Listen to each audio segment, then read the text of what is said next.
Bon, on va commencer ça.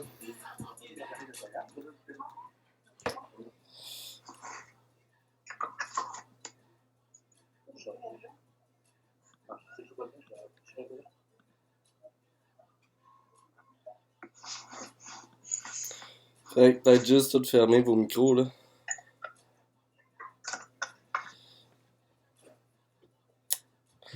Bon. Ben, en fait, ouvrez vos micros si vous avez des questions, commencement. Si vous avez des questions à me poser par rapport, si vous voulez que j'analyse tel crypto ou whatever, n'importe quelle question, vous pouvez la demander, là.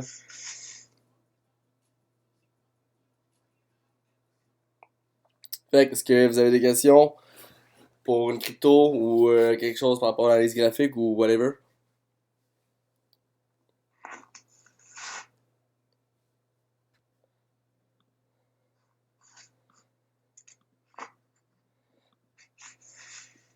Fait qu'il y a personne qui a de questions?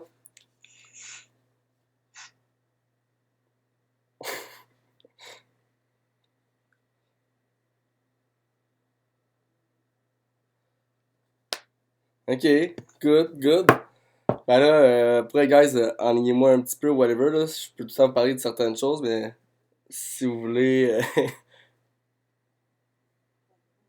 Ok.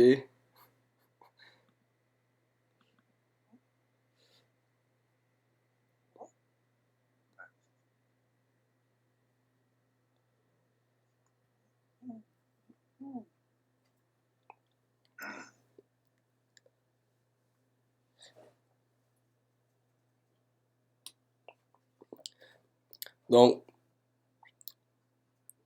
à savoir qu'est-ce qui se passe actuellement avec la crypto, qu'est-ce que tu veux dire dans le sens si la correction est finie, c'est pas fini? C'est ça que tu veux dire ou.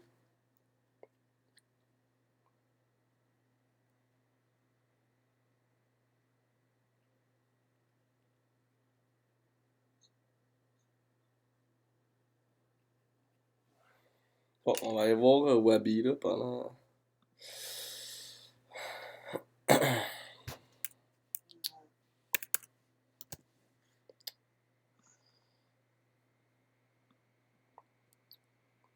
Donc, Wabi BTC, j'imagine.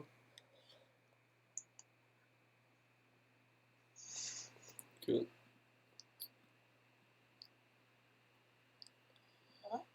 Je vais juste partager mon écran. Euh,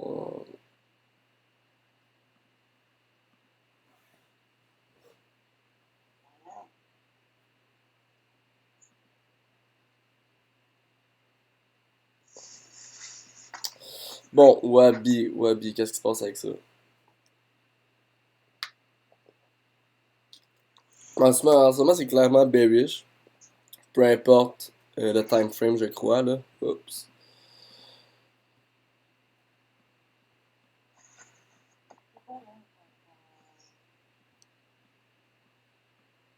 Euh,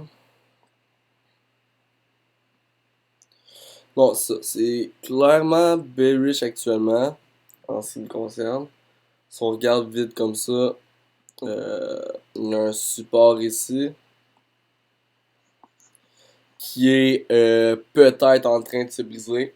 Donc, si la prochaine chandelle en daily actuellement euh, close en dessous du daily, donc si demain à 7h, cette chandelle-là close en dessous de cette ligne-là, il y a une possibilité à ce qu'on continue de descendre, là.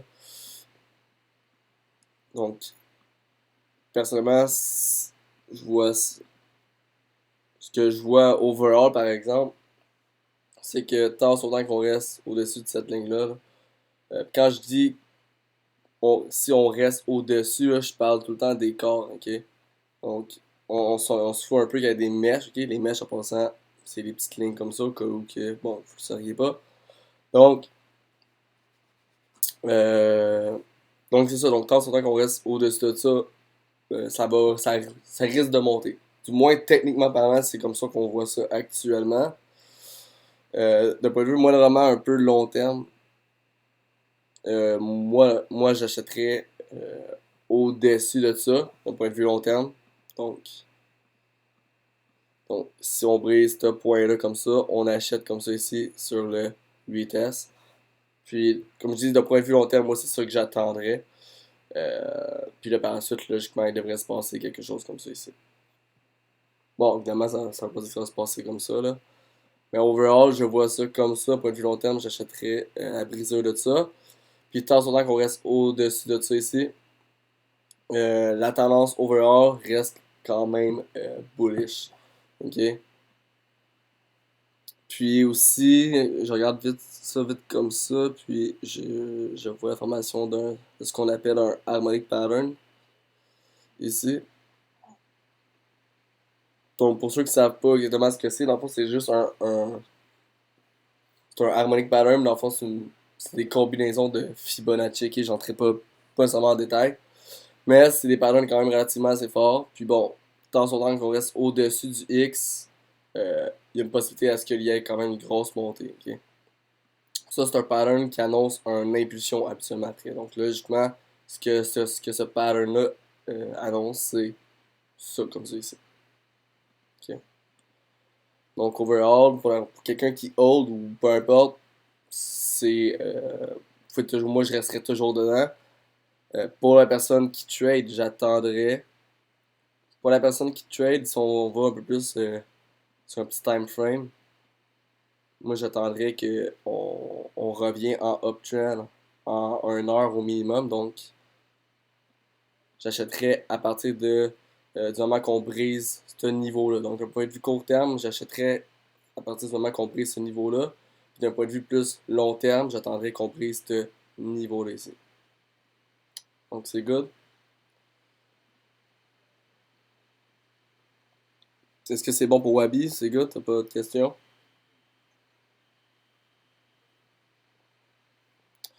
Good. Est-ce qu'il y a autre chose que vous voulez que je regarde?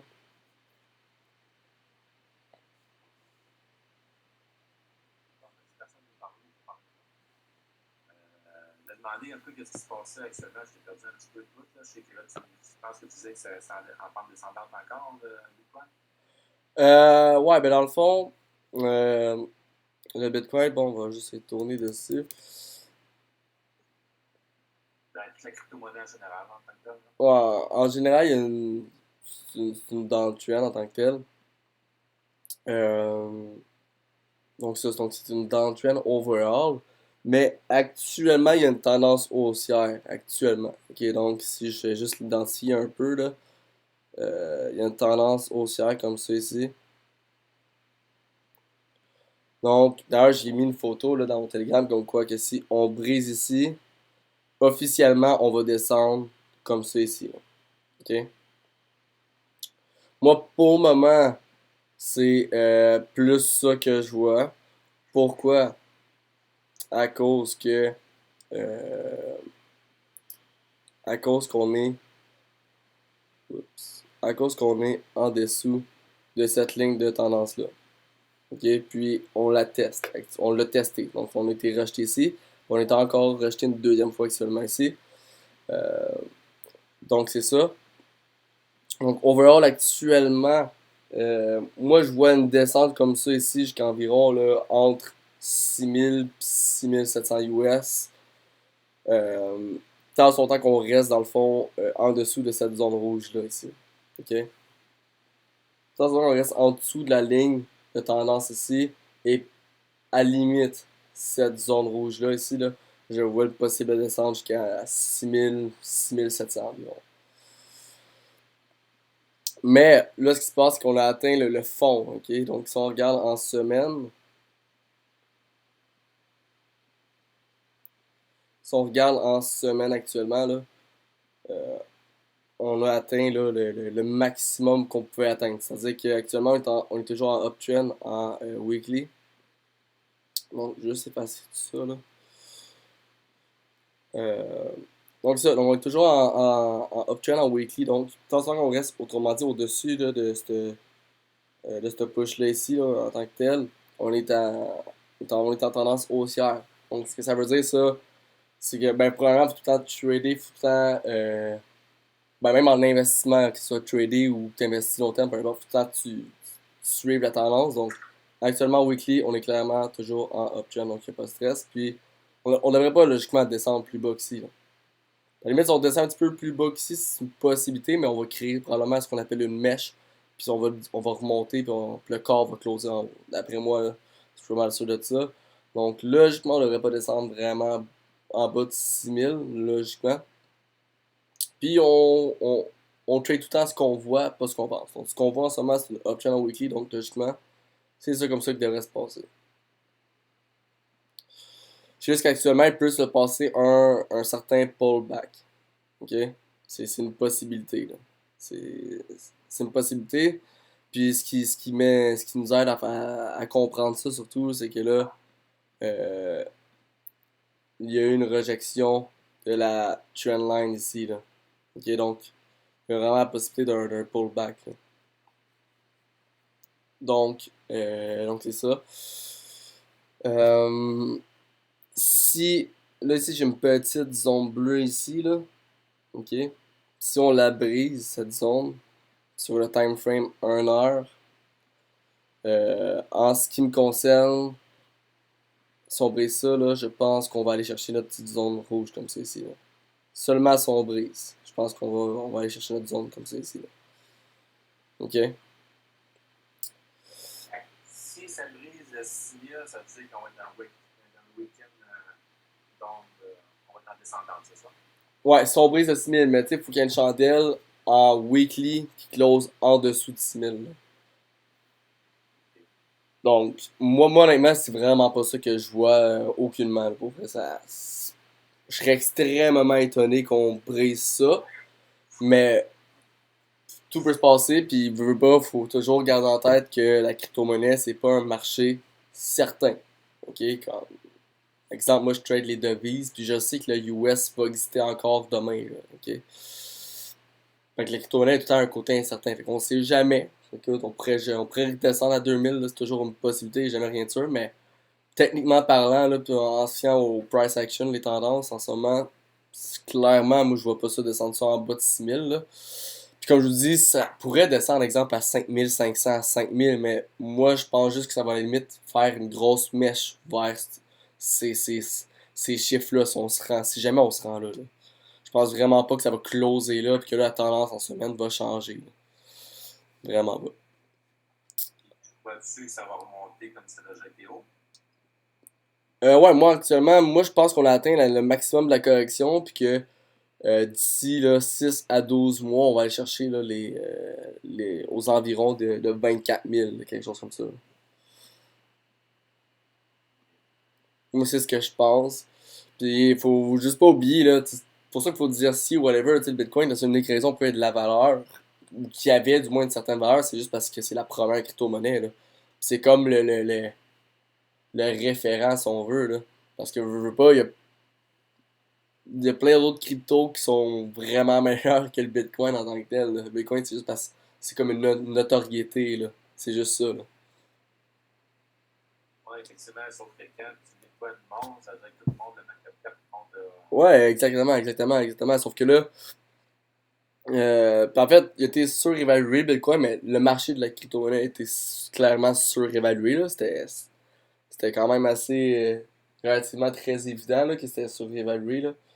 Un Bitcoin à 20 000, c'était beaucoup trop pour ce qu'il y a en circulation, là. Là, en ce moment, on est revenu à une valeur plus réaliste, en fait, là. Donc, donc c'est ça. Donc, pour le Bitcoin, définitivement, moi, je pense que la correction est finie overall. Mais il y a la possibilité clairement pour un pullback, c'est juste ça. Mais en tant que tel, moi je pense définitivement. En fait, ce que je vois que c'est fini personnellement. Aussi en semaine, comment que ça a closé. Comment que ça a closé ça en semaine. Oups. On a bien closé ça, là. Moi personnellement, je trouve ça encore extrêmement positif comment que ça a closé en weekly. Ici, on a closé, on a créé ce qu'on appelle un doji. Ok, donc ça, c'est un reversal candle pattern. Pour ceux qui savent pas ce que c'est un doji, là, c'est quelque chose comme ça ici. Oups, j'ai mal fait un peu là, mais c'est quelque chose. Ok, bon, je suis pas capable de faire ça en milieu. Je comprends pas. Bon, peu importe. Donc, un doji là. Ok, je vais juste le redessiner là. Technologie, ce que c'est quelque chose comme ça. Donc, au final, c'est une chandelle d'indecision, ok? Donc, la chandelle va ouvrir puis fermer environ à la même place, ok? Donc, ici, c'est un peu ça qu'on a fait. On a ouvert et fermé environ à la bonne place, à la même place, excuse. Puis, on a créé une grosse mèche comme ça vers le bas. Donc, ça indique beaucoup. Ça indique vraiment qu'il y a un ralentissement actuellement du côté des vendeurs, puis que là, tranquillement, les acheteurs recommencent à prendre le contrôle. Ok? Ça, c'est ce que ça montre pour le moment. Ok? Puis bon, il y a plusieurs raisons. On est arrivé à la fin de la tendance. Ok, il y a un niveau Fibonacci qui a été testé. Il y a un harmonic pattern qui se close là. Il y a cette trendline là aussi qui a été testée. Donc, il y a beaucoup de confirmations, ou du moins, il y a beaucoup de signes qui montrent que clairement ça va monter. Puis le signal principal, c'est juste surtout la tendance euh, qui a été respectée ici, qui n'a pas été brisée. Euh, donc c'est ça. Donc ici en weekly, comment ça a closé comme ça ici, c'est très bon signe. Mais évidemment, c'est pas parce que ça close comme ça qu'il peut pas avoir de pullback, là. Ça, c'est super normal qu'il y ait un pullback. Euh, donc, ça, c'est ce que je vois pour le Bitcoin overall. Donc, je le vois clairement là, monter. Là, je peux tout le temps placer mon Fibonacci ici. Mais je le vois clairement monter là, aux alentours de ces deux niveaux-là ici. Là.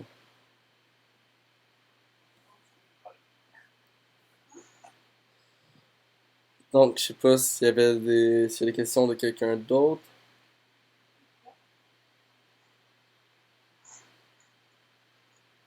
Ouais, non. C'est quelque chose pour les analyses ou une question pour l'analyse graphique ou peu importe. Ben, tu sais, je vais regarder. Non, non.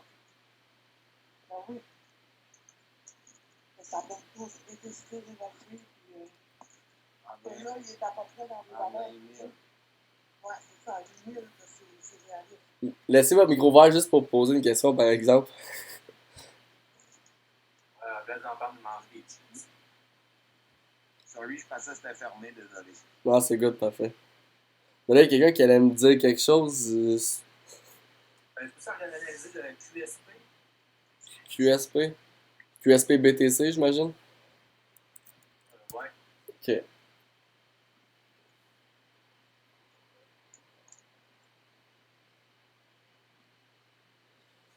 Oups, je suis encore sur mon crayon. Bon. QSP. Vite comme ça, c'est sûr qu'on peut toujours se faire une petite.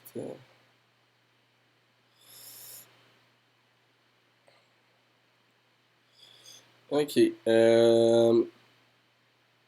as des lignes comme ça que c'est faire, tu prends toujours le plus. Toujours la ligne en haut. Jamais les lignes complètes.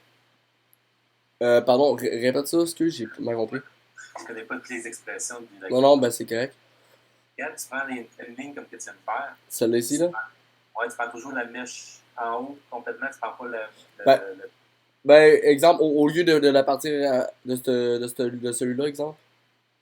Ben, ce que je veux dire, parce que là, tu prends la mèche complète, mais tu prends pas les autres qui sont en vert, complètement en vert, là, comme Ok, ça, là. à partir des corps, exemple. Ouais, des corps. Mais en fait, il y a deux manières de placer une trendline, là.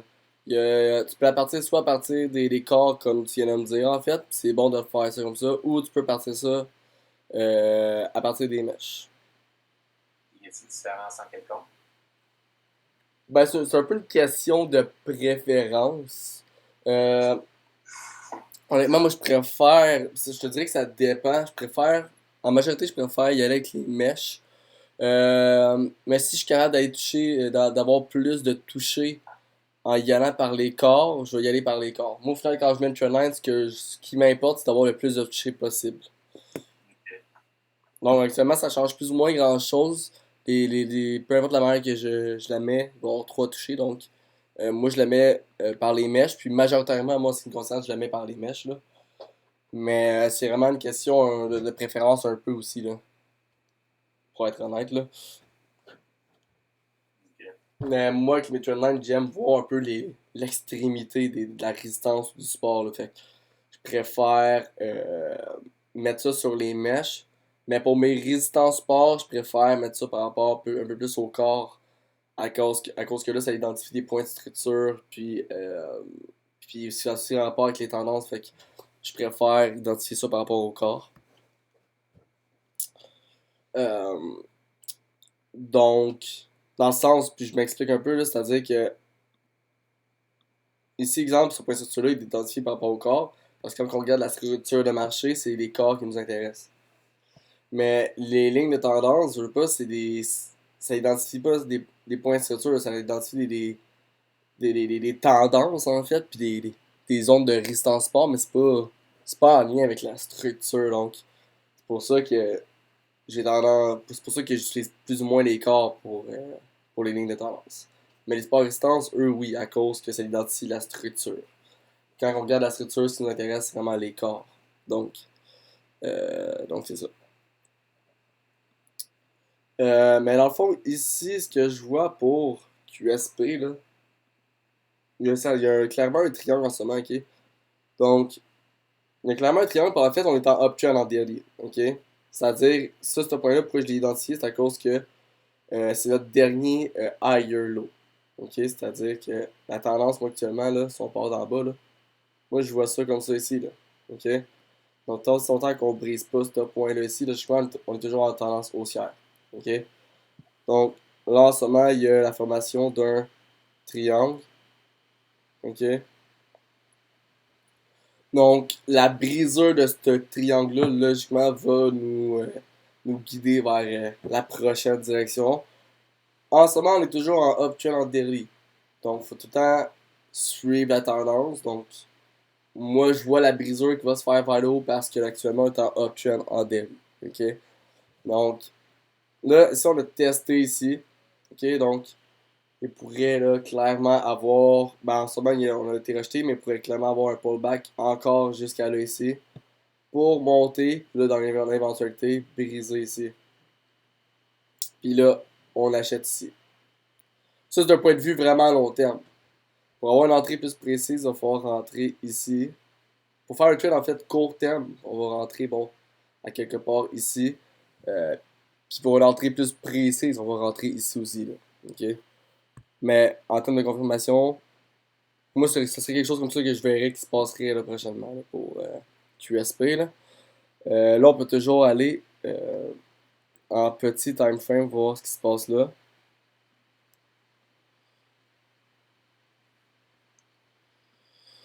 Donc,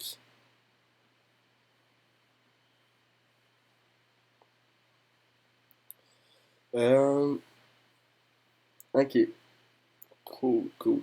Donc, je vais juste changer un autre petit time frame. Donc ici, là, on a eu une structure comme ça ici, là. Puis là, on l'a brisé ici, là. Ok? Donc, logiquement, là, on devrait.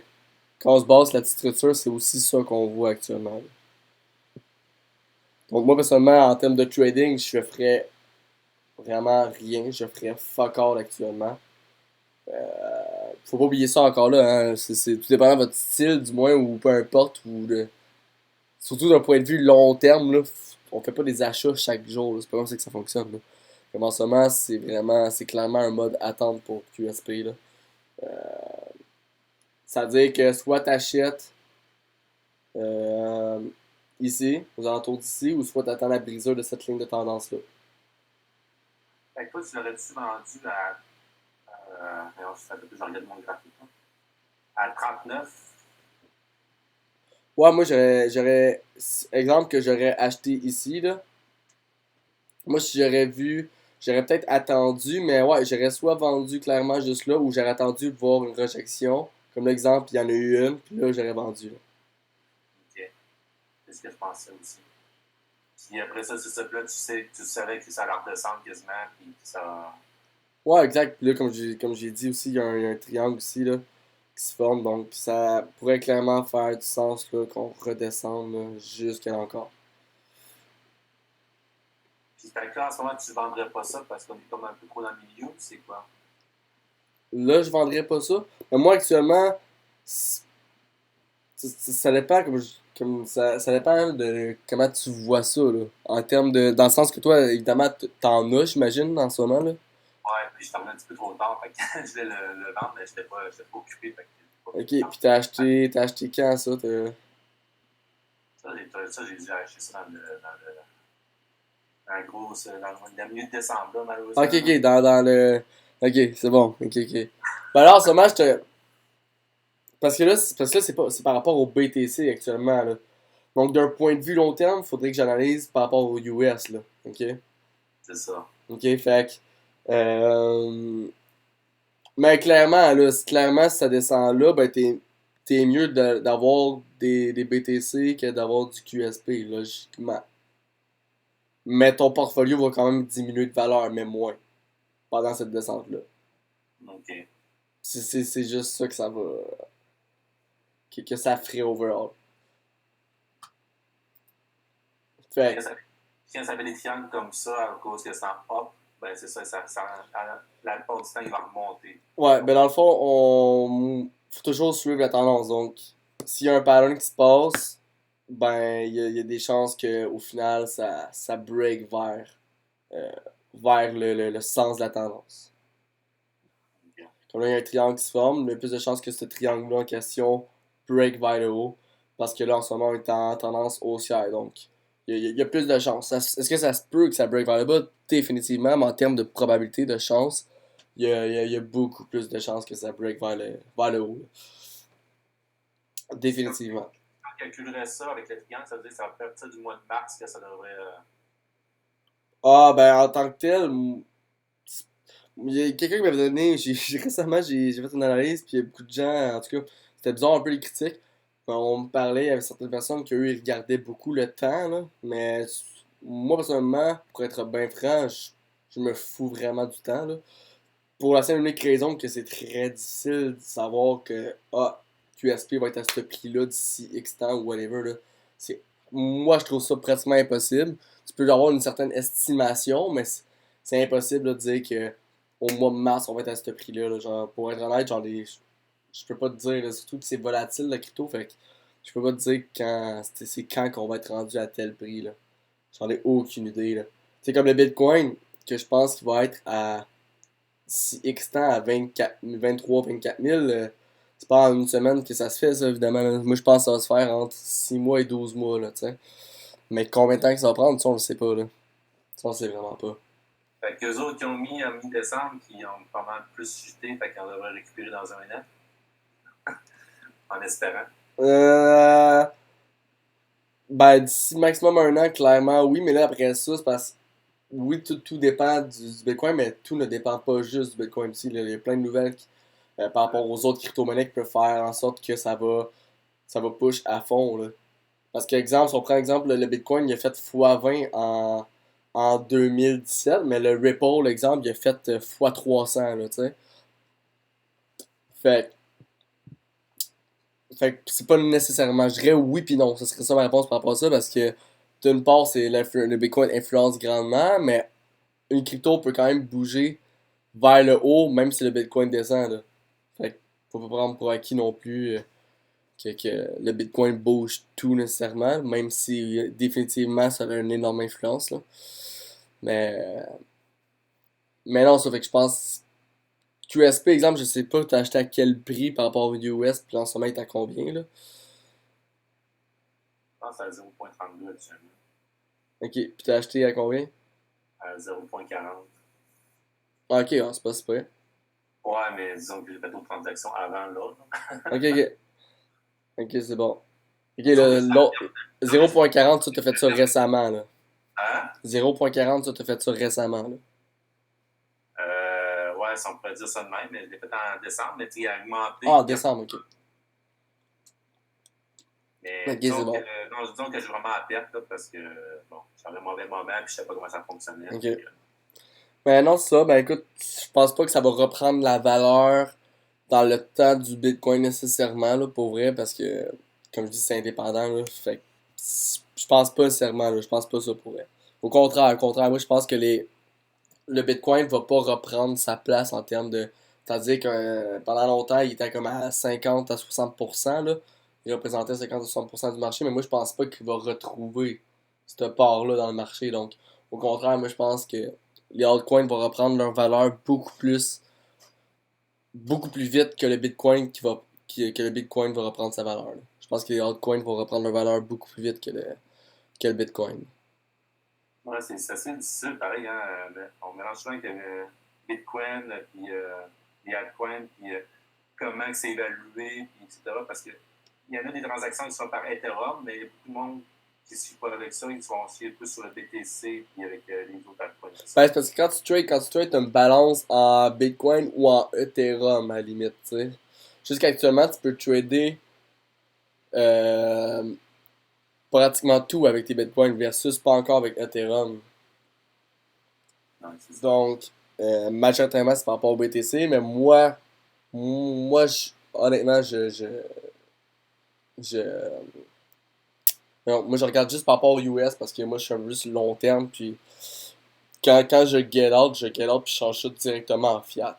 Donc, moi, j'essaie d'avoir un rendement par rapport à ma valeur canadienne, puis non par rapport au BTC, là. Donc, c'est différent avec moi comment je fonctionne, là. Fait que tes autres qui font du BTC, mais qui ont un altcoin, puis que tu vois le altcoin, par exemple, monter comme on a dit tantôt, 39 et quelque chose, là, et il monte par exemple à 45, mais sauf que le Bitcoin, pendant ce temps-là, il est descendu en valeur monétaire, ça veut dire que tu n'es pas plus rentabilisé. Non, mais c'est parce que dans le fond, t'as accumulé des bitcoins. Dans le fond, Ouais, quand tu trades que tu retires jamais, tu sais, en retirant jamais, dans le fond, ton but, c'est d'accumuler des bitcoins. c'est ça. C'est ça qui se passe, c'est ça le but. Puis là, ce qui se passe, là, il y a du monde, il y a des gens qui vont calculer leur rendement par rapport, tu sais, à, à leur bitcoin. Comme si QSP, BTC, si on augmente jusqu'à 45, mettons, ben là, t'as fait un rendement d'environ 25%. Mais la réalité, c'est que c'est pas le rendement réel, c'est pas un rendement. C'est par rapport à tes BTC que t'as fait ce rendement-là. C'est pas par rapport au dollar canadien, là. Mm. Ça, faut faire la différence. Fait que quand tu trade activement, là, ton but, c'est vraiment là, d'acheter des bitcoins. C'est pas d'acheter des bitcoins, mais c'est d'accumuler des bitcoins. Donc, c'est pour ça que tu vas trader par rapport au BTC tout le temps. Ou par rapport à Ethereum, si jamais ta balance est en Ethereum. Si jamais c'est l'Ethereum que tu trades, tu sais. Donc, Et après ça, il faut attendre que le Bitcoin augmente. mais moi, personnellement, je suis comme, j'achète, euh, moi, dans le fond, c'est par rapport au US. Fait que moi, genre, je suis plus long terme, donc moi, je maximise, là, vraiment, là. Je suis plus genre à maximiser l'investissement de manière plus long terme. Donc, comme exemple, là, la semaine passée, là, j'ai fait environ 50% de rendement, mais de mon capital, là, de mon fiat.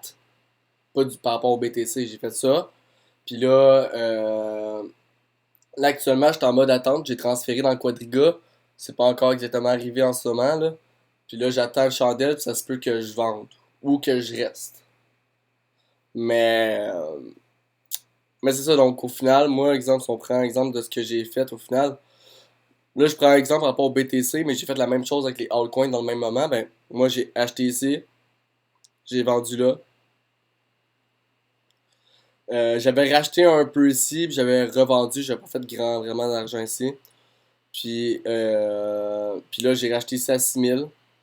Là, actuellement, je suis en attente pour vendre ou pas, là. Fait que moi, je suis plus long terme, là, tu sais. Fait que j'achète, mais c'est pas dans la journée, là, puis comme je revends, là.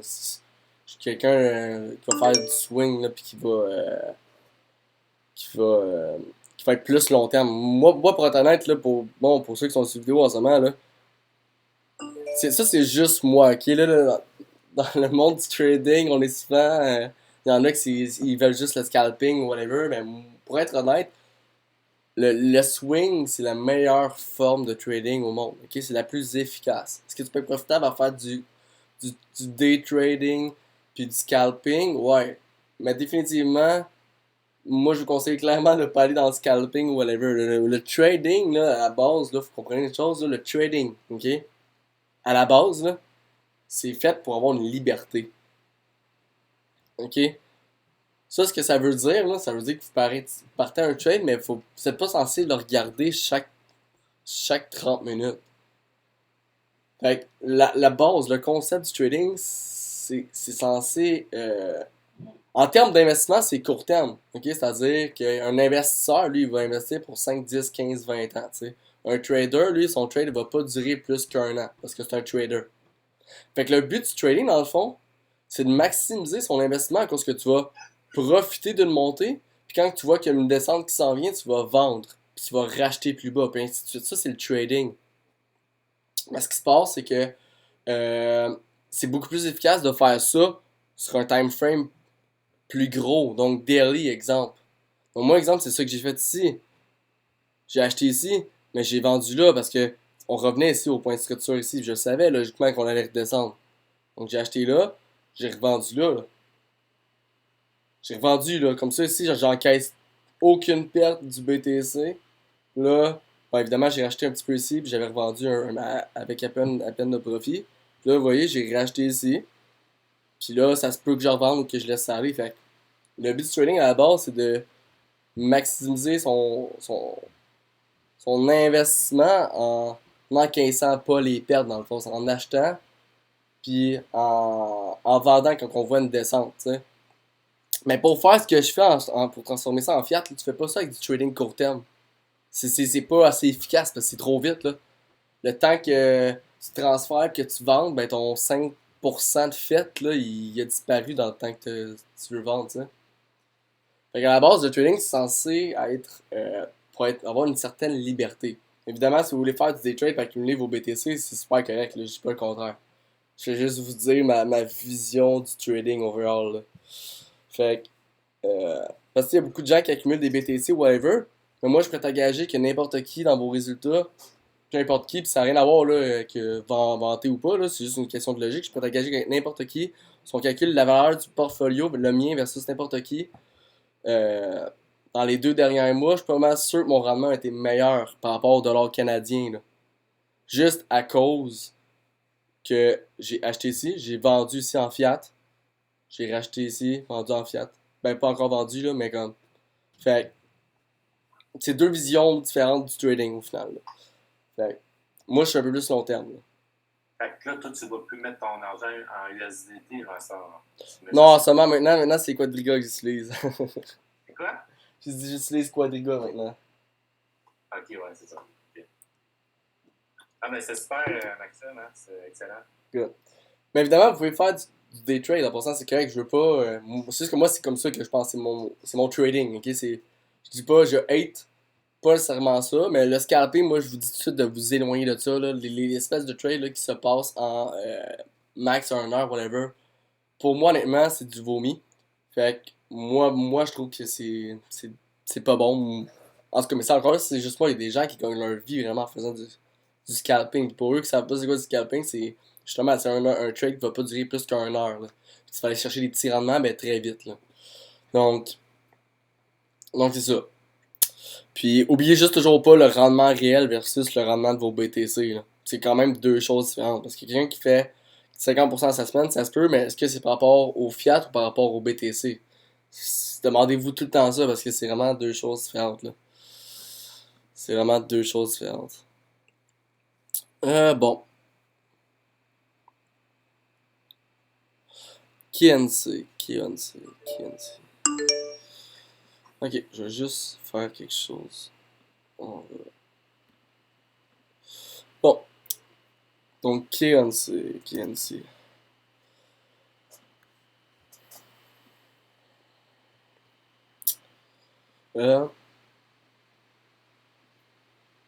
Ok, ben en weekly, j'ai plus ou moins grand chose à dire. Il n'y a pas encore vraiment de structure qui s'est construit tant que ça. Là. C'est clairement bullish, là, mais. Ok. En daily. Good. Fait qu'en daily, la tendance pour celui-là ici, c'est ça comme ça ici. Ok? Autrement dit, ce que ça veut dire, c'est que tant son qu'on reste au-dessus de ça ici, on est en uptrend. Ok? Là, laissez-moi juste 2 petites secondes, je vais brancher mon ordi.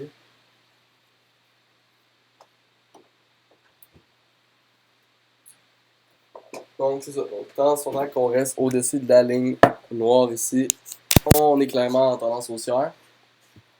Puis,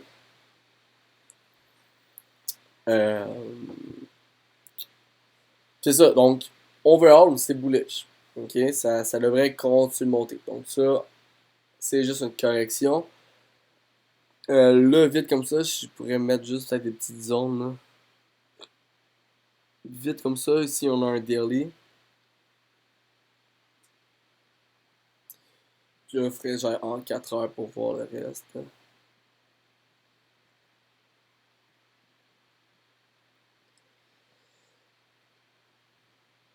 Ok, ok. Donc ça, on pourrait rajouter là, quelques petites résistances.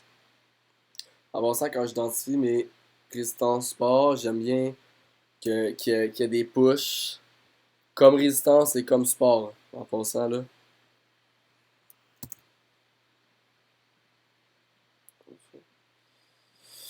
Euh, Puis en passant, ce que je veux dire par là, c'est qu'ici, il y a des pushs qui agissent comme résistance.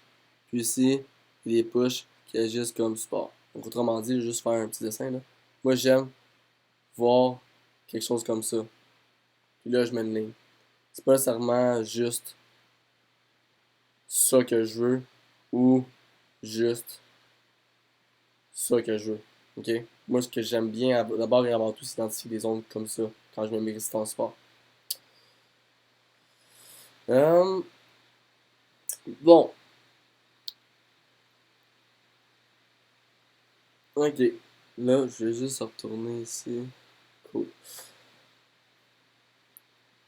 Ici, je vais juste remettre une autre petite ligne, identifier un petit point de structure ici. Donc, ça ici, c'est les 4 lignes qui sont là au final. C'est les ondes d'achat potentielles. Moi, je pense pas honnêtement qu'on va aller en dessous de ça, mais tout est possible.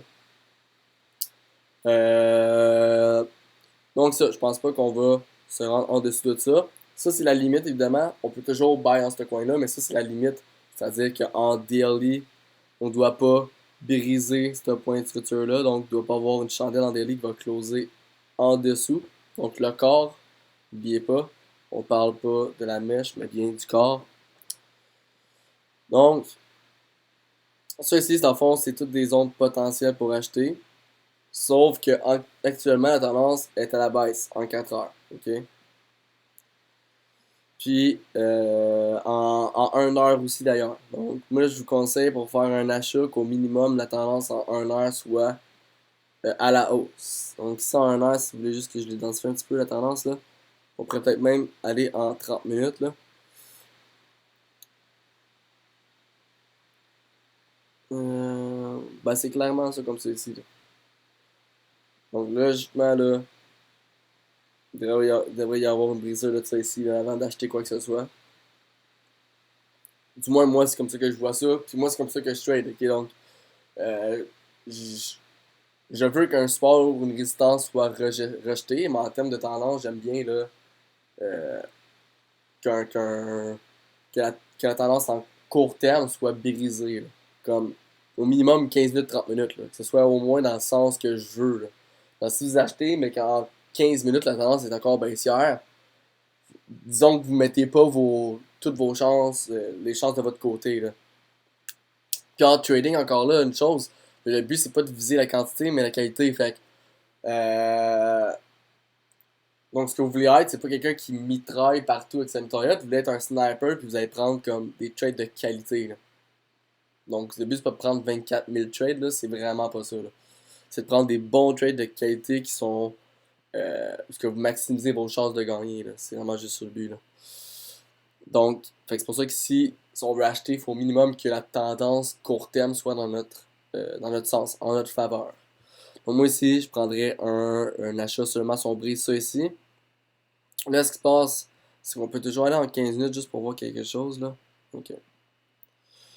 Donc, ici, si jamais il y a une espèce de structure comme ça qui se crée, ok, avec les corps, là, parce qu'ici on a créé une grosse mèche, mais cette mèche-là, c'est créé comme en 1 minute, je crois. Là. Mais s'il y a une structure qui se crée comme ça avec les corps, puis qu'on redescend comme ça ici, exemple, encore une fois, ça serait le fun pour nous que ce point-là maintenant soit brisé pour un changement de tendance. Parce que là, évidemment, on vient de créer un nouveau push vers le bas. Puis ainsi de suite. Si on crée ça après ça encore, ben là c'est ça qu'il faudrait briser dans le meilleur des mondes. Donc, évidemment, là, comme j'ai dit, les potentiels d'achat C'est ici, ok?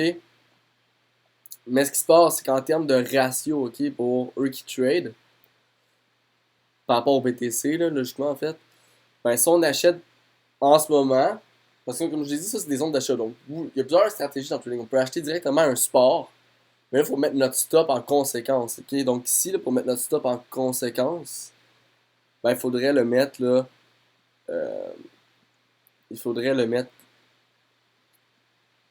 euh, au minimum en dessous de cette ligne-là, là, ok?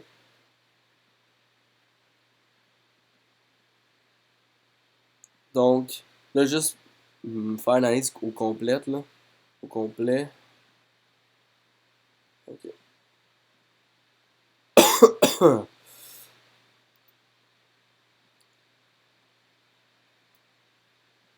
Bon, ok. Ok. Juste par rapport au target, ça, que j'ai mis ça là, là. Donc, juste effacer ça. Ça.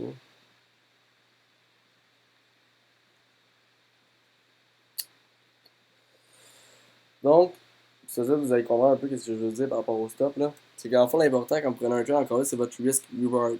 Ok, donc, ici, exemple, si on rentre là, ben votre stop, là, logiquement, il doit être au minimum en bas d'ici. Puis pour être vraiment sûr, il devrait être là. Ok? Mais bon, on va y aller avec un petit peu moins sûr, là, il devrait être ici. Puis le target, logiquement, c'est quelque chose comme ça.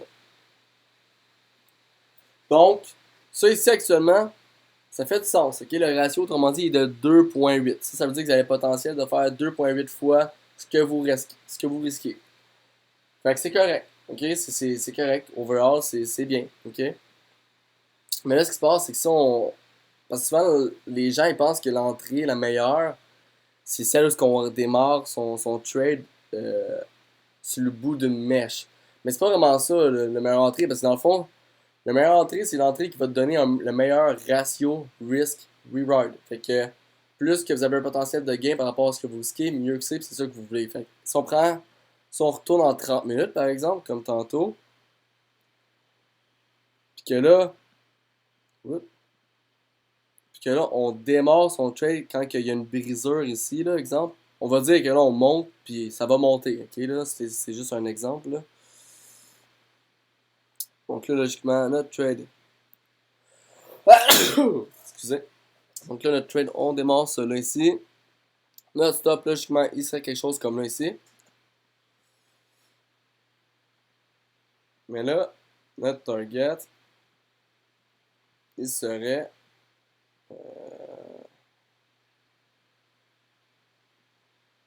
ça ici. Donc là, ce qui se passe, c'est que vous êtes entré plus tard dans le trade, donc plus haut, à un moins bon prix si on veut. Mais votre ratio est comme deux fois meilleur. Donc au lieu d'être 2,8, c'est 5,8. Fait que c'est clairement, c'est deux fois plus. Donc là, actuellement, vous faites environ le même gain, mais en risquant deux fois moins.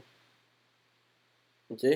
Donc, puis ce qui se passe, c'est que dans le trading ou whatever, vous allez manquer des shots, ça c'est super normal. Donc, le but c'est de euh, gagner gros puis perdre petit. Là. Donc, la réalité, c'est que ça, c'est clairement une meilleure entrée malgré le fait qu'on est rentré plus haut. Juste à cause que le ratio est comme deux fois plus gros. Donc, vous risquez juste deux fois moins. Là, deux fois moins. Fait que, logiquement, vous faites plus d'argent là, à cause qu'à long terme, ça aura un plus gros impact parce que vous allez perdre moins d'argent quand vous allez perdre. Donc, c'est-tu good pour Kianci? Kianci?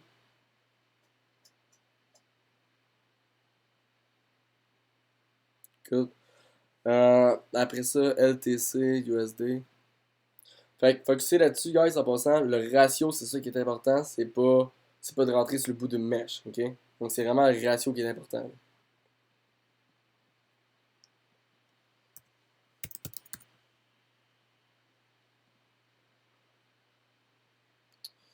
Bon.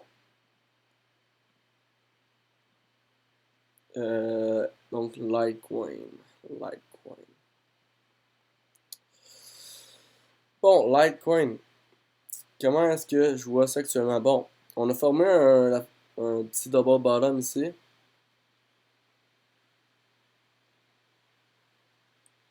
Donc, on a fake à le franchir. Donc, ça, on a testé au lieu de briser. D'un point de vue long terme, là, évidemment, cette question-là, si tu me la poses, c'est à cause que là, t'en as actuellement, j'imagine. Nickel. Puis là, tu veux savoir si tu les gardes ou si t'es vends.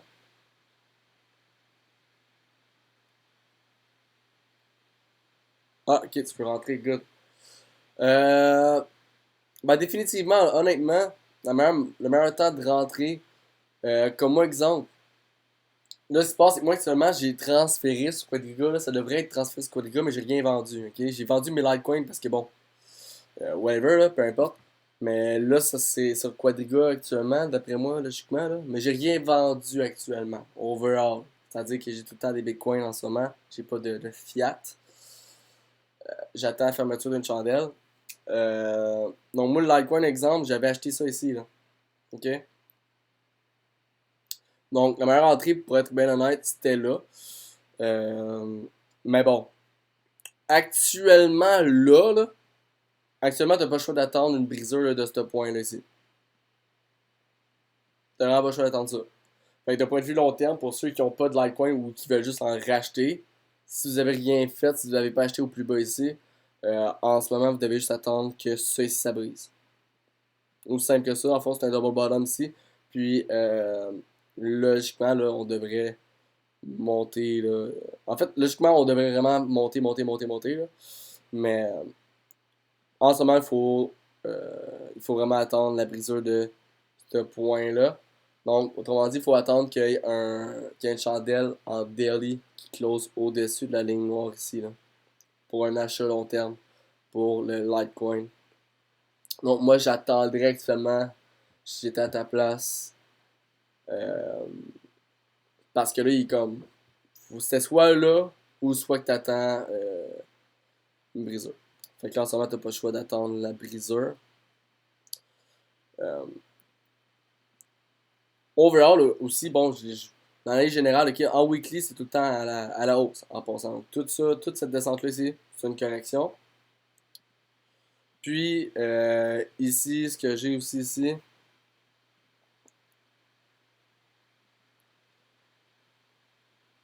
donc ici, j'ai un harmonic pattern qu'on appelle, euh, c'est fini ici. Ça, ce harmonic pattern-là en question annonce, dans la majorité des cas, une impulsion par la suite. Donc, autrement dit, ce pattern-là, il annonce définitivement quelque chose comme ça. Puis, un beau double bottom comme ça, c'est extrêmement positif pour l'efficacité du pattern. C'est-à-dire que le double bottom ici nous met de l'avant que le pattern, il y a beaucoup de chances là, qu'il fonctionne, qu'il va fonctionner. Donc, en ce moment, j'attendrai. Pourquoi? Parce que c'est juste parce que ça pourrait redescendre comme ça. Donc, rendu là, si ça redescend comme ça, ben, tu vas pouvoir acheter là à la place. Fait en ce moment, c'est ça. Tu fais juste attendre la mesure de ce point-là. Puis, si possible, tu rachètes là, lors du retest comme ça ici. Là, avec un buy order que tu peux placer ou tu peux le prendre manuellement. Là, c'est comme tu veux. Mais j'achèterais ça lors du retest.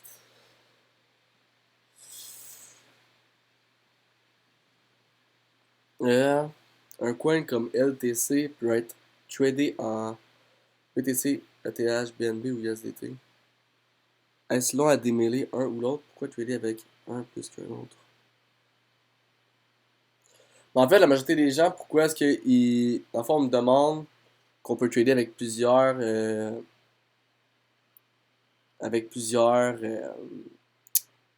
cryptos, exemple le Bitcoin, ETH, BNB ou USDT. Là, on me parle de Binance.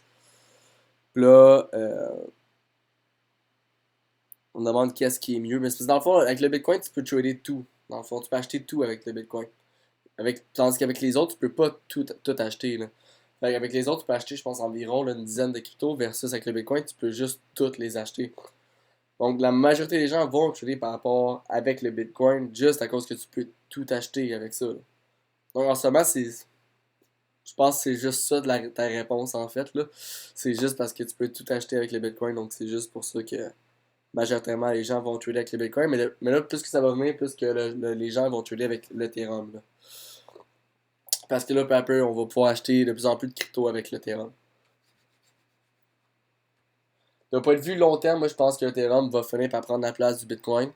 Ou du moins qui va l'équivaloir. Moi, c'est ce que je pense.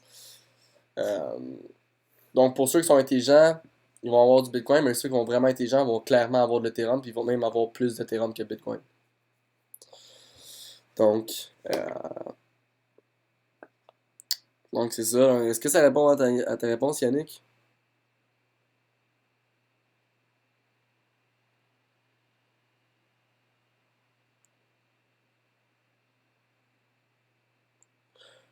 Ouais, ça pour le point de vue comme long terme, ok? Pour maximiser ses investissements, pour eux qui sont du genre à hold, whatever, ben ouais, clairement, c'est mieux de changer en fiat quand il y a une descente qui s'en vient, mais une descente qui en vaut la peine. Ok, donc, évidemment, là, euh, s'il y a une descente de juste comme à peine, je sais pas, là, 5% qui s'en vient, ben, ça sert à rien là, de changer ça en fiat, là. Ça sert à rien, là. Mais s'il y a des grosses descentes, whatever, qui s'en vient, ou peu importe, là, définitivement, il y a possibilité à ce que tu changes ça en fiat pour en profiter, là. Pour moins perdre, pour maximiser son argent.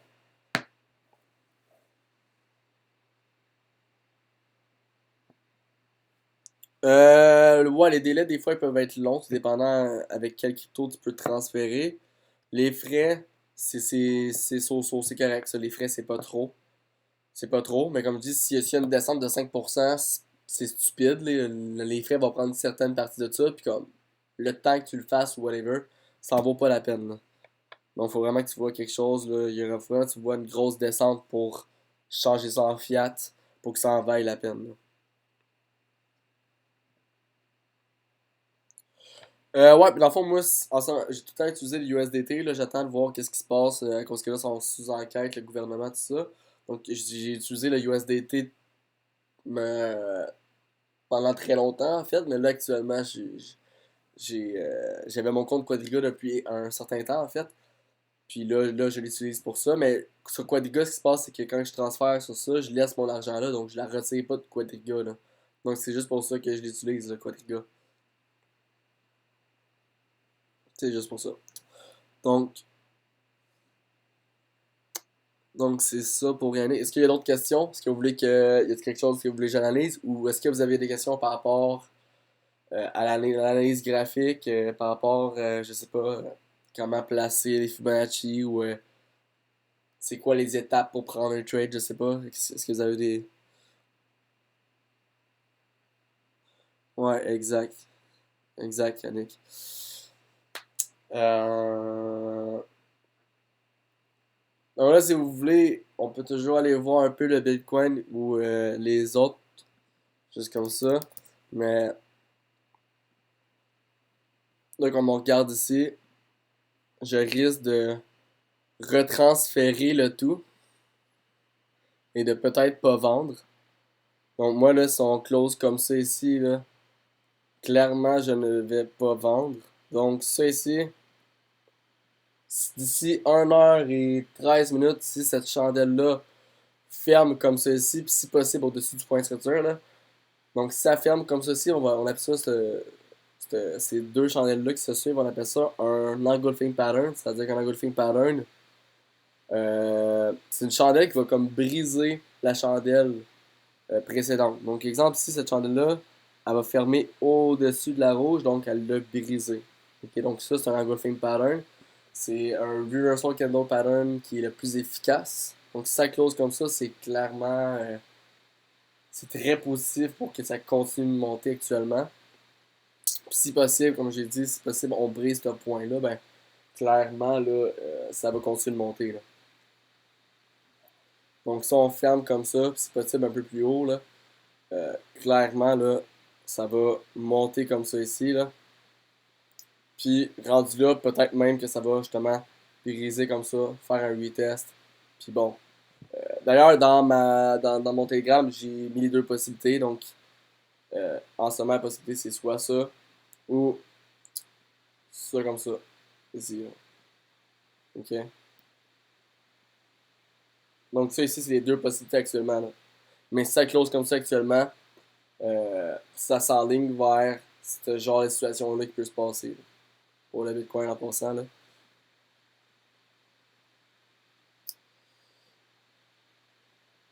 Donc, est-ce qu'il y a d'autres personnes qui ont des questions? Est-ce qu'il y a des cryptos en ce moment que vous avez et que vous n'êtes pas sûr? Ok. Donc, on me demande ici c'est quoi que j'investis à long terme.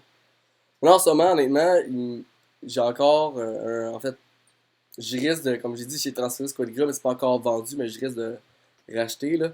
Mais moi, ce que j'ai personnellement, mon focus, les 11 premières crypto-monnaies, je les ai. Ok, donc ça, c'est sûr que je les ai. Ok. Euh, Ensuite de ça, Quantum, Nano, j'aime bien ça aussi. J'aime très bien ça.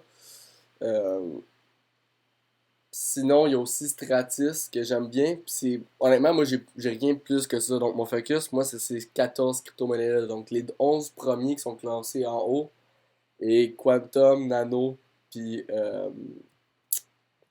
puis Stratis.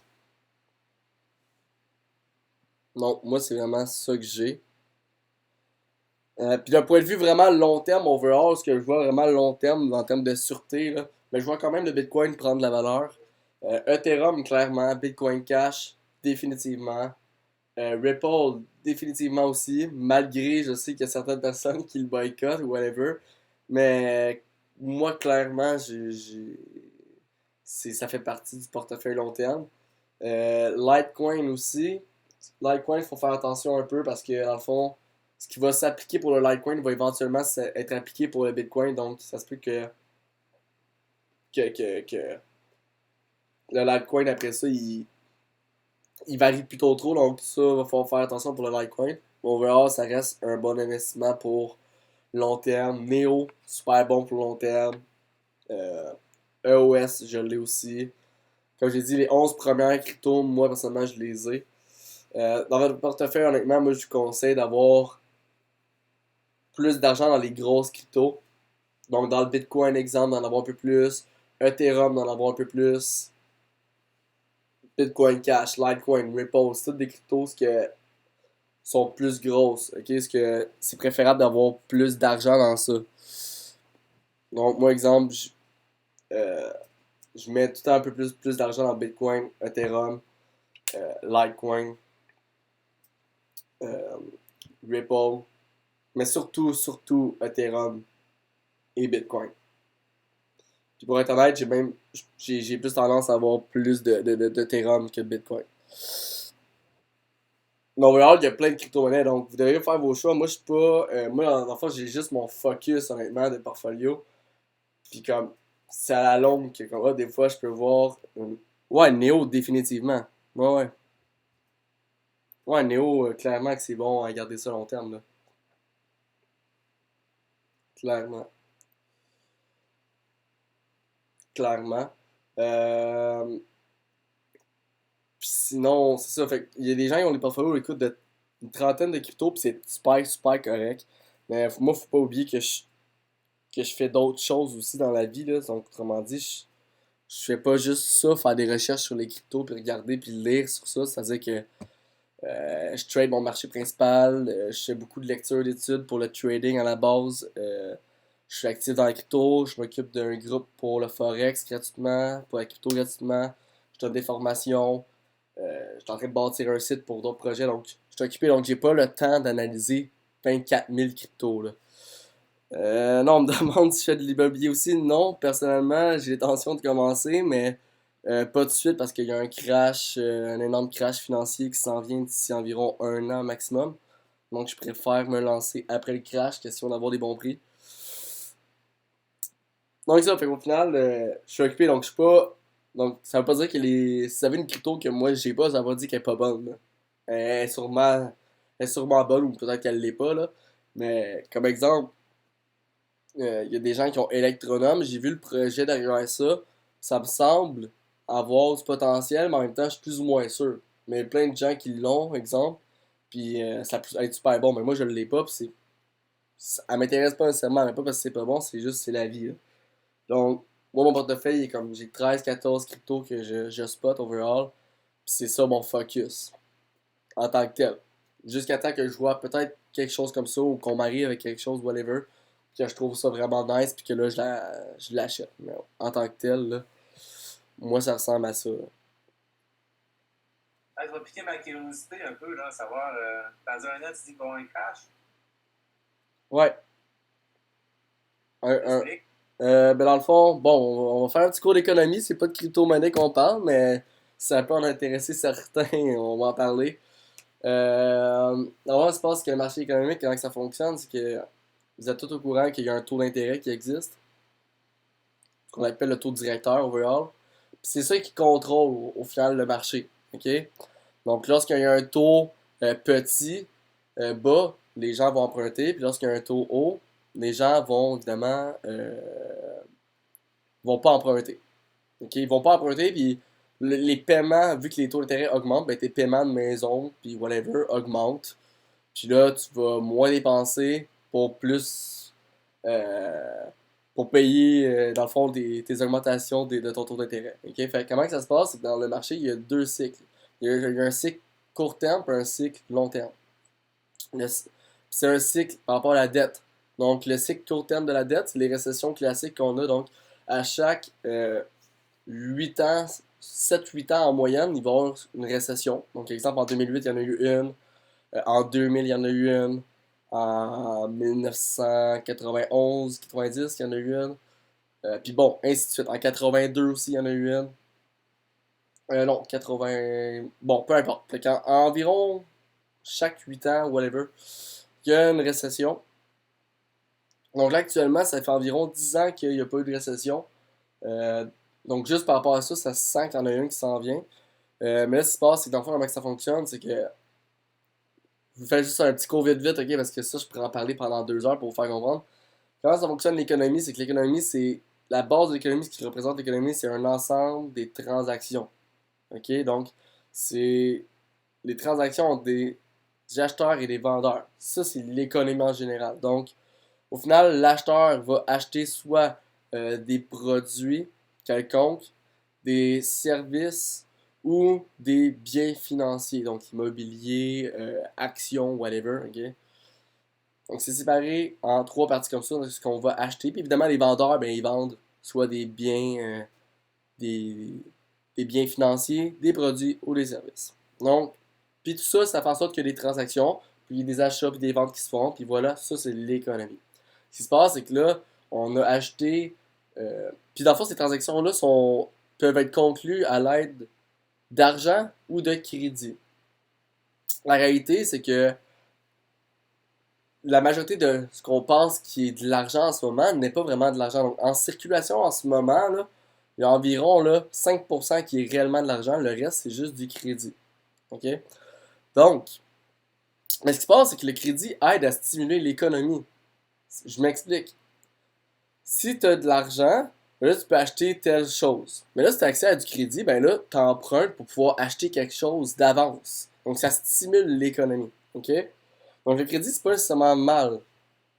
Ce qui est mal dans le crédit, c'est que si tu achètes une télé avec ton crédit. Pourquoi? Parce que ta télé te rapporte rien. Versus si tu es un fermier et tu achètes un tracteur, le crédit, utiliser le crédit, c'est bien parce que dans le fond, le tracteur va faire en sorte que tu vas faire plus d'argent. C'est un investissement.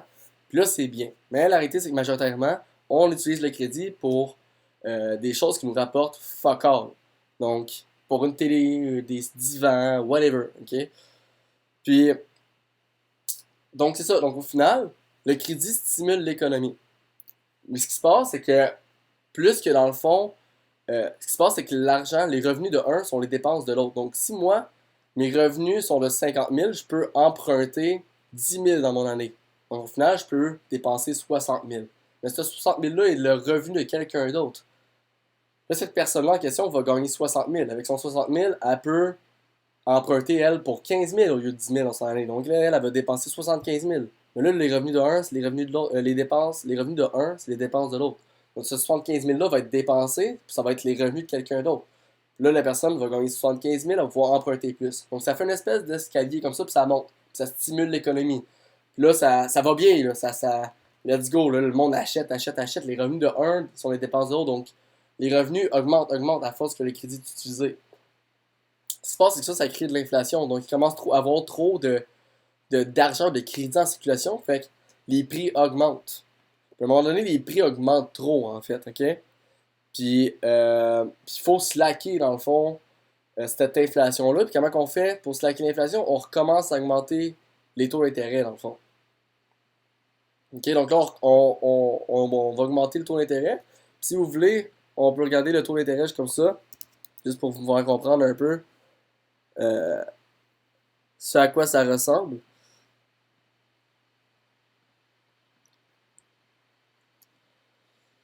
Donc, ça ici, c'est les taux directeurs US, donc de la Réserve fédérale. Ça ici, c'est les derniers crashs financiers. Donc, comme je vous dis, là, ça se passe. Là, c'est ici que ça se donne. OK? Là, ici, ça se donne beaucoup. OK? Là, ça veut dire que c'est là que ça se passe. OK? Les gens, là, ils dépensent, dépensent. Le crédit augmente. Là, les dépenses, les revenus de un sont les dépenses de l'autre. Excusez, les dépenses de un et le revenu de l'autre. Donc là, les gens peuvent de plus en plus emprunter. Puis là, ça augmente, ça augmente, ça augmente. Puis là, à un moment donné, il faut calmer ça, dans le fond. OK? Il faut calmer l'inflation, donc le taux d'intérêt augmente. La réalité, c'est ce que les banques font, ils ralentissent l'inflation, mais là, ce qui se passe, ce qu'ils font réellement, c'est que quand le taux d'intérêt est bas, c'est comme s'ils lançaient leur canne à pêche. Quand l'inflation commence à être trop haute ou whatever, ben, il faut calmer ça, puis ils font juste reprendre leur canne à pêche. Ils vont juste rechercher leur argent, puis ainsi de suite. On peut le voir, là, ça fonctionne là, comme ça, là, comme un petit jeu. Là, OK? Donc, actuellement, qu'est-ce qui se passe? Pendant un très longtemps, on a resté à un taux d'intérêt bas. Puis là, en ce moment, on augmente le taux d'intérêt pour resserrer le tout. Puis à un moment donné, ce qui se passe qu'en augmentant le taux d'intérêt, qu'est-ce qui se passe? C'est que les gens commencent à moins dépenser. Pourquoi? Parce que euh, leur paiement de maison devient plus gros. Donc, le 100$ qu'ils dépensaient par mois pour les restos, maintenant, il est utilisé pour rembourser du crédit. Là. OK? Donc, il est dépensé, mais ça ne stimule pas l'économie, ça, de rembourser son crédit. Là. Ça ne stimule aucunement l'économie, c'est le contraire. Donc là, ce qui se passe, c'est que les gens commencent à moins emprunter et à moins dépenser aussi.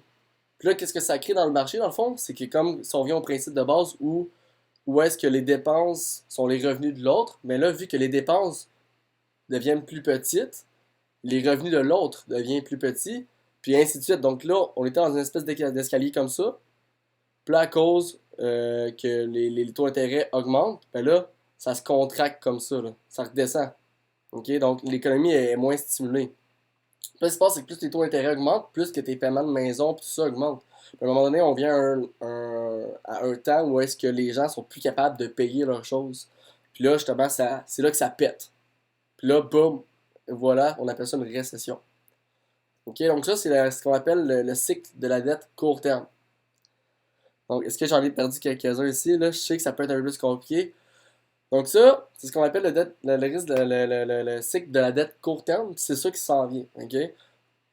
Ce qui se passe, c'est que là, il y a ce qu'on appelle le cycle de la dette long terme. Dans le fond, le taux d'intérêt, c'est ça qui aide. OK? Donc le taux d'intérêt augmente, puis pour calmer, dans le fond, pour repartir l'économie, habituellement, on fait juste le redescendre. Ce qui se passe, c'est pour qu'est-ce qui s'en vient actuellement, on a déjà atteint les zéros ici. Donc ici, là, comme on ne pourra pas le descendre plus bas. C'est-à-dire, là, je vous explique un peu. C'est-à-dire que ici, on peut voir une downtrend si on veut. OK? Mais ici, on ne peut plus descendre plus bas que ce niveau-là. C'est zéro, là. Il n'y aura pas des taux d'intérêt dans le négatif, OK? Donc, on arrive, on est rendu à zéro. Donc maintenant, là, pour repartir l'économie, ça sera plus suffisant de juste rebaisser le taux d'intérêt. La dette va être rendue trop lourde. Parce que ce qui se passe, c'est qu'à la longue, OK, dans les récessions, là, si on veut, là, ça, c'est ça que ça ressemble, le cycle de la dette court terme. Donc, s'il y a un crash, ça, c'est quand que ça va bien. Crash, ça va bien, crash. Ce qui se passe, c'est que à la longue, là, ça ici, là, les niveaux, là, ça ici, c'est la dette. le poids de la dette, il continue tout le temps d'augmenter à la longue. Pourquoi? Parce que les gens ont toujours, ils ont toujours tendance à pas rembourser leur dette. C'est-à-dire quand le taux est rebaissé, les gens ils se continuent à dépenser, whatever, pour des restos, télévision, whatever. Fait qu'à la longue, après comme 50 ans, ben à chaque récession, whatever, la dette continue tout le temps d'augmenter. Puis vient un temps où est-ce que, comme j'ai dit ici, le taux d'intérêt fonctionne plus. Ça fonctionne plus pour le descendre. Puis le poids de la dette est rendu trop grosse par rapport aux revenus. Donc, après ça, ce qui se passe, c'est que c'est le cycle de la dette long terme, ça. Donc, à la longue, si les gens vont pas rembourser leur dette, donc la dette ici, elle augmente. Oups. Le poids de la dette ici augmente à un point où on n'est plus capable. Puis le poids de la dette, c'est la dette par rapport aux revenus. Ok, c'est comme ça qu'on calcule ça. Puis actuellement, on est là. On est là dans le fond. Donc en ce moment, ce qu'on va vivre prochainement, d'ici un an, ou peut-être un petit peu plus, ça se peut, on sait jamais, on sait jamais, c'est un peu difficile de prévoir exactement quand ça va se passer, mais en ce moment, ce qu'on va vivre, ça va être une récession long terme, par rapport au cycle de la dette long terme. Donc, puis ça, on appelle ça une dépression, en fait. Puis pour ceux qui savent pas exactement ce que c'est une dépression ou qui veulent savoir ce que c'est, ben c'est ce qui s'est passé en 1930. Donc en 1930, il s'est passé une énorme récession, qu'on appelle ça une dépression, en fait. C'est exactement ça qui s'est passé. Puis là, le graphique ne sera pas un peu plus loin, là, mais c'est exactement ça qui s'est passé ici. C'est-à-dire qu'on était rendu à zéro. Puis, puis le poids de la dette est rendu trop gros. Puis, puis actuellement, quand on regarde des pays comme le Japon, whatever, le Canada, puis les États-Unis, la dette est extrêmement, c'est du jamais vu, c'est extrêmement, extrêmement gros. Donc en ce moment, ce qu'on va vivre, non seulement c'est une récession, mais c'est une dépression. Puis en passant, une dépression, c'est 2 3 4 fois, 5 fois pire qu'une récession. Donc ce qui s'en vient au final, c'est un énorme crash. En fait, ce qui s'en vient, c'est le plus gros crash financier qu'on aura jamais vu de notre vie. Fait que, pour ceux que ça intéressait ou whatever, ben, voici comment que l'économie fonctionne, puis euh, qu'est-ce qui s'en vient. Fait que pour ceux qui veulent se protéger par rapport à ça, acheter de l'or. L'or est et va toujours rester une valeur refuge en passant. Puis, donc c'est ça, fait qu'au final, fait que d'ailleurs, c'est pour ça que j'investis pas en immobilier en passant, c'est juste parce qu'il y a un gros crash qui s'en vient. Puis c'est pas juste parce que c'est un gros. Dans le fond, en immobilier, il y a des temps pour faire des choses. Puis, fait qu'en ce moment, ben, les seules choses qui peuvent être faites en ce moment en immobilier, c'est de faire des flips très vite. Mais overall, sinon, c'est mieux d'attendre. Parce que là, il y a un énorme crash qui s'en vient, puis c'est une dépression, donc ça va être extrême les chutes qu'on va vivre. S'il Donc, y a un crash, la crypto-monnaie, ça ne sera pas touchée en même temps, c'est parce que ouais, ça ouais, part. moi, c'est ça qui se passe, c'est que là, dans le fond, euh, la crypto-monnaie, c'est parce on l'a jamais vécu. On sait pas exactement comment que ça agit en état de crash, là.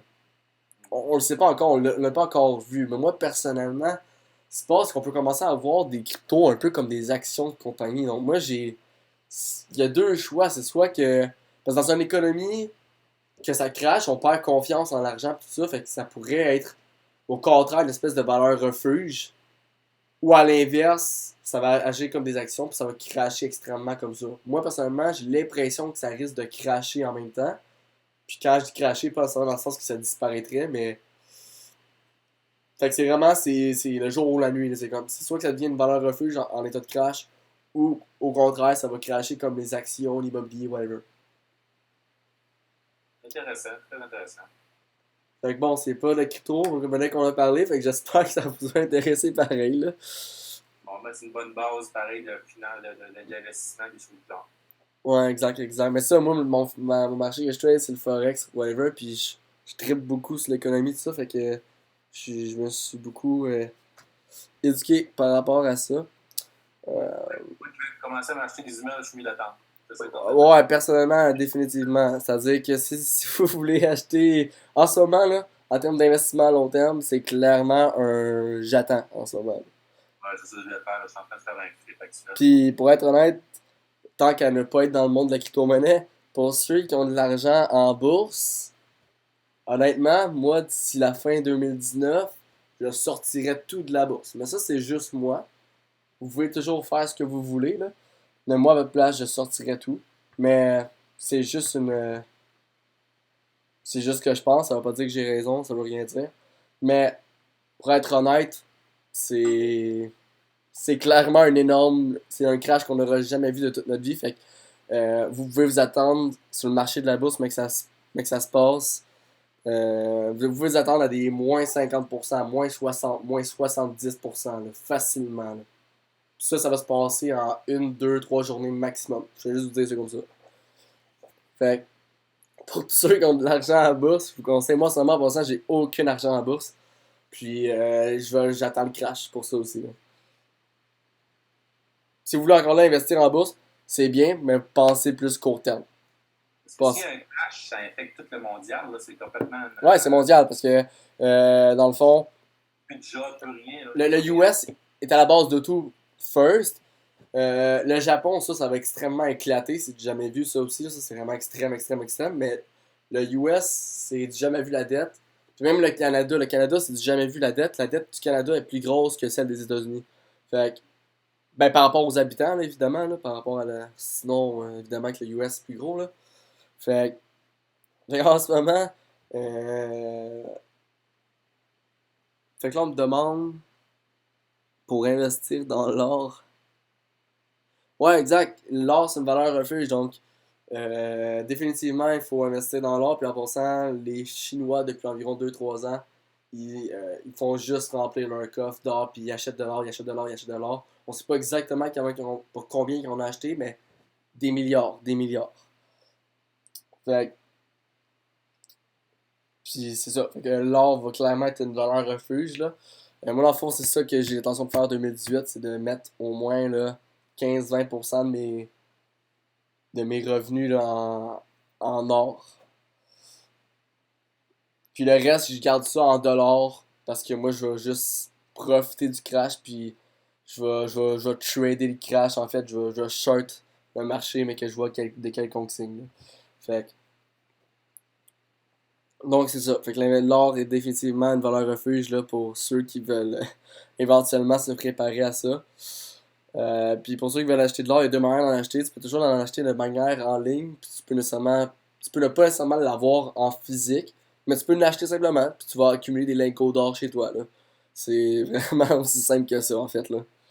Donc pour ceux qui ont un peu de bidou, là, dans des fonds de placement commun ou dans des fonds indiciels ou peu importe, là, je vous conseille définitivement en 2018 de sortir ça de là, là.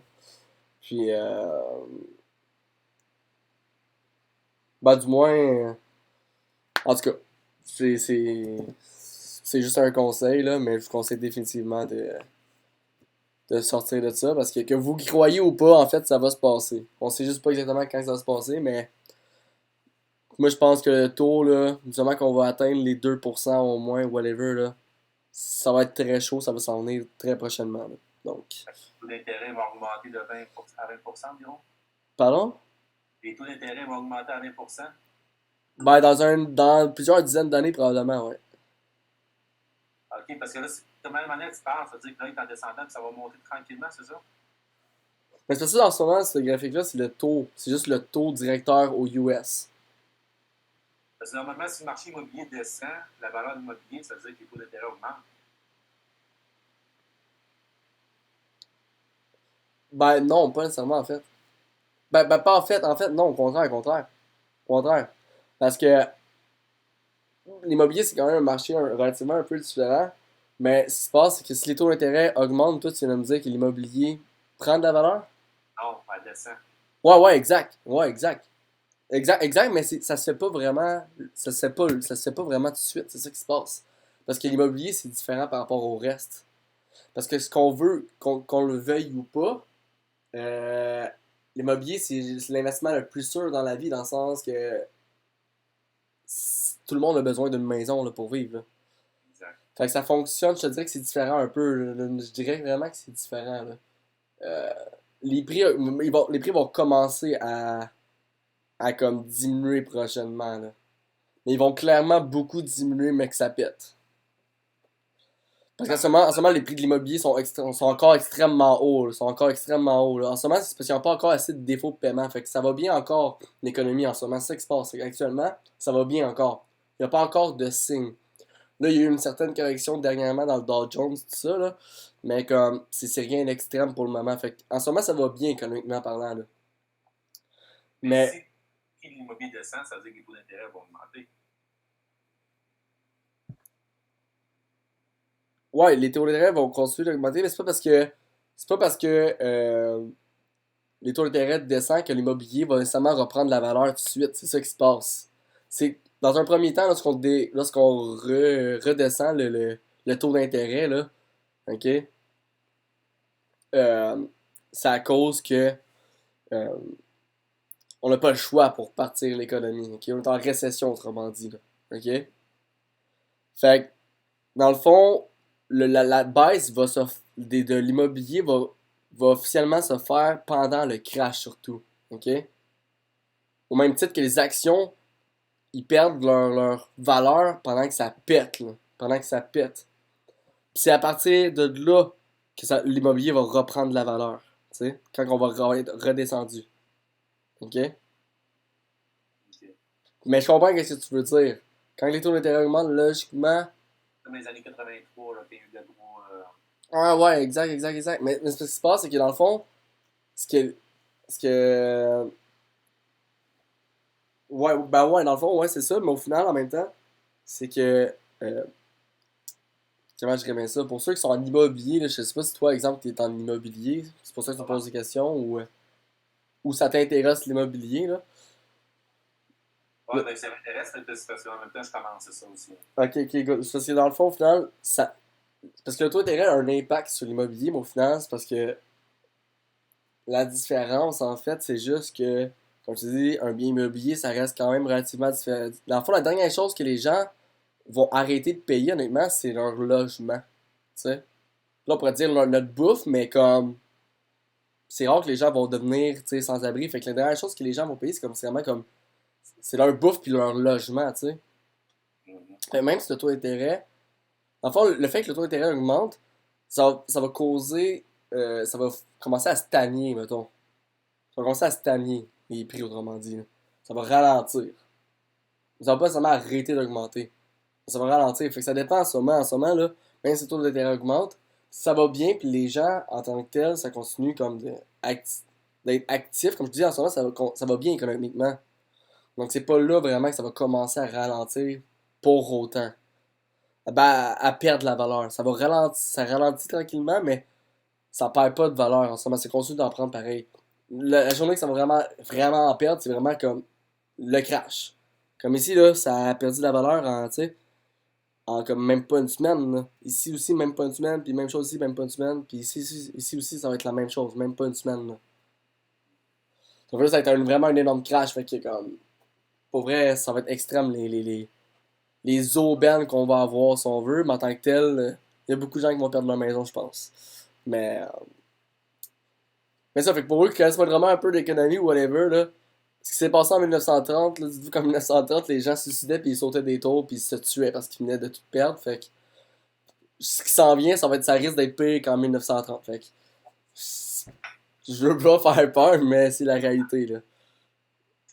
Là, si c'est en downtrend, ça veut dire qu'il va remonter en uptrend, le graphique. Ouais, exactement, exact. Fait qu'est-ce qui va se passer, là? C'est qu'on va remonter comme ça, tranquillement. Sur 20 ans, par exemple.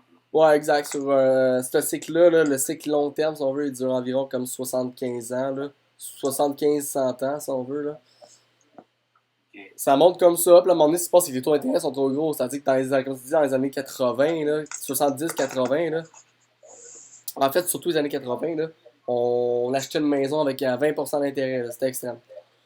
Mais ce qui se passe, c'est que les gens, à un moment donné, c'est juste trop pour eux, si on veut. Fait que là, ça redescend comme ça, puis ça va encore revenir à zéro, puis là, boum, ils vont avoir une dépression ici. Puis ça va reconstruire comme ça. Intéressant. Ça va reconstruire comme ça, puis comme. Puis plus que ça va continuer, plus que les gens vont être appauvris, puis plus qu'il va y avoir de riches. Ça, c'est la réalité des choses. Fait que pourquoi est-ce qu'il y a plus de riches en passant? Rendu là, vu qu'on est dans ce sujet, même on a dévié de la crypto, fait que pourquoi est-ce qu'il y a plus de riches? C'est pas à cause que c'est les riches qui veulent voler aux pauvres. C'est le système qui est clairement fait comme ça. Le riche en tant que tel, il est au courant de ces affaires-là, ou il paye des très bons professionnels qui sont au courant de ça, tu sais. Fait que lui, il se retire au bon moment, il rachète au bon moment, il fait des affaires comme ça, là. C'est juste ça. C'est pas à cause que le riche veut voler aux pauvres en passant, guys, c'est juste le système qui est fait comme ça. fait que, fait que c'est vraiment pas à cause des riches, je vais juste vous le dire en passant, là. Ça n'a rien à voir que c'est à cause des riches. Fait que dans 30 ans, tu devrais être riche. Hein? Dans 30 ans, tu vas être riche. Ah, ben, pour être bien honnête, très très avant ça, mais. très avant ça. Euh... Ah, ça dépend qu'est-ce que tu veux dire par riche, dans le fond, là. Mais. Ça peut être vague, là. Si tu parles de 2 millions par année, c'est pas tout de suite, mais si tu parles dans les 6 chiffres, je suis déjà là, pour être honnête. Puis c'est pas pour vanter, mais c'est juste ça, là. Mais. Mais ça, fait que le cycle, ça fonctionne comme ça, fait que. C'est. Là, je l'ai dit relativement simple, là. Je sais pas si vous avez des questions par rapport à ça, rendu là, tant qu'à être dans. Non, définitivement. C'est là, on me demande si c'est bien investi dans les obligations. Non. Parce que, dans le fond, les obligations, seulement, tu vas les avoir à un. Oui, excuse-moi. Ouais, ouais, ouais. La réponse, c'est oui. Exemple, en ce moment, c'est bon d'acheter des obligations. Pourquoi? Parce que des obligations, tu vas les avoir à un taux d'intérêt actuel, dans le fond. Dans les ventes. Puis d'ici, exemple, 1 an ou 2 maximum, les taux d'intérêt vont devenir à 0% environ. Fait que tes obligations que tu vas avoir obtenues à, on va dire, 1,5% ou 2% vont prendre de la valeur. Fait que oui, définitivement. Dans un portefeuille là, long terme d'actions, tout ça, là, logiquement, il ne devrait pas avoir plus que 30-35% là, d'actions là-dedans. Puis il devrait avoir en tout là, au moins 50% de ton argent en obligations, puis un petit 15-20% en or. Là. Ça devrait ressembler à ça, un portefeuille ce que tu gardes sur long terme. Fait que ouais, pour Michael, là, ouais, définitivement, acheter des obligations, c'est quelque chose qui peut être bon. Là. Fait qu'il y a tout le temps une moyen d'argent, il y a tout le temps une possibilité de faire de l'argent, peu importe que le marché soit bullish ou bearish, il faut juste être informé. Là. Fait qu'en ce moment, c'est pas le temps d'acheter des actions, c'est d'acheter de l'or, puis à la limite, acheter des obligations. Là. Parce qu'ils vont valoir, là, vous allez faire de l'argent avec vos obligations quand le taux va baisser à zéro. Là. Fait quoi, Michael, acheter de l'or puis acheter des obligations, c'est bon. Les obligations, moi, je les achèterais pas tout de suite. J'attendrai encore, il risque d'avoir là, euh, quelques augmentations cette année, là, 2, 3, là, fait que moi j'attendrai là. Mais c'est ça, fait que est-ce que vous avez d'autres questions pour en ce qui concerne le marché économique? Ah, ben, j'ai une question personnelle à toi. T'as-tu une maison, un condo actuel? T'es en appart, c'est quoi? Mais dans le fond, moi je suis en condo en tant que tel. Fait que là, si un crash, tu vas faire pas, là, dans ton condo. Hein? Alors, Pardon? si t'as un crash, ton condo va perdre beaucoup de Ah ben non, valeur. mais non, mais je suis en location. Ah, c'est Mais non, moi j'achète pas. ok, c'est correct. Mais non, non, je suis en location. C'est bon. Là, on me demande investir dans un fonds obligation, est-ce une idée? Ouais, ben c'est sûr qu'avoir une diversification entre tes obligations, c'est bien. Mais acheter des obligations, c'est mieux d'acheter des obligations là, secure, là, si on veut. Donc, donc dans la partie obligations, acheter des bons du trésor aussi, c'est bien. Mais acheter là, des obligations de banque canadienne, exemple, là, c'est le meilleur, c'est les obligations les plus solides que tu peux acheter. Là. Des obligations de banque. Il n'y a jamais eu de banque canadienne qui ont fait faillite. Donc les obligations canadiennes, c'est des obligations très bonnes. Moi, je n'investirais pas dans un fonds d'obligations parce que tu as plein d'obligations. Là. J'achèterais vraiment des obligations plus sûres, si on veut. Là. Donc, puis un peu bon du trésor, c'est avec, c'est secure. Fait que ça, fait que pour ceux qui ont de l'investissement à la bourse ou. Ben, dans le fond, sur TradingView, c'est le Fed Fund que tu écris, puis tu vas avoir le taux d'intérêt, mais ça, c'est le taux directeur du US. J'ai pas encore trouvé le graphique pour le taux canadien, puis le reste, mais en tant que tel, pour les taux d'intérêt, là, les taux directeurs, là, tu peux utiliser juste votre ami Google, puis ça va être suffisant pour ça. Là. C'est preview que j'écris Fed, il n'y a rien qui marche, c'est vrai que ça n'existe pas, ou parce que je suis Ben, peut-être c'est pas parce qu'il faut t'écrire Fed Fund. Ah, c'est ça, j'écris, puis il dit non, symbole match FED. FED. Puis là, il n'y a rien qui apparaît. Là. Rien qui m'apparaît. C'est parce que je suis pas inscrit avec sur le tweet. Ah, ben, si t'es pas inscrit sur TradingView, c'est normal d'abord. Faut que tu sois inscrit sur le site avant. Là. C'est bon. Fait que, pour les taux d'intérêt, c'est ça. On peut. Sur TradingView, il y a juste le taux US que je suis capable de voir, mais c'est juste parce que les autres ont des noms spéciaux que j'ai pas encore trouvé là. Mais sinon, Google, c'est ça. C'est votre meilleur ami pour savoir les taux et tout ça là. Sinon, il y avait d'autres questions par rapport au marché économique, ou sinon on peut revenir évidemment dans la crypto-monnaie là.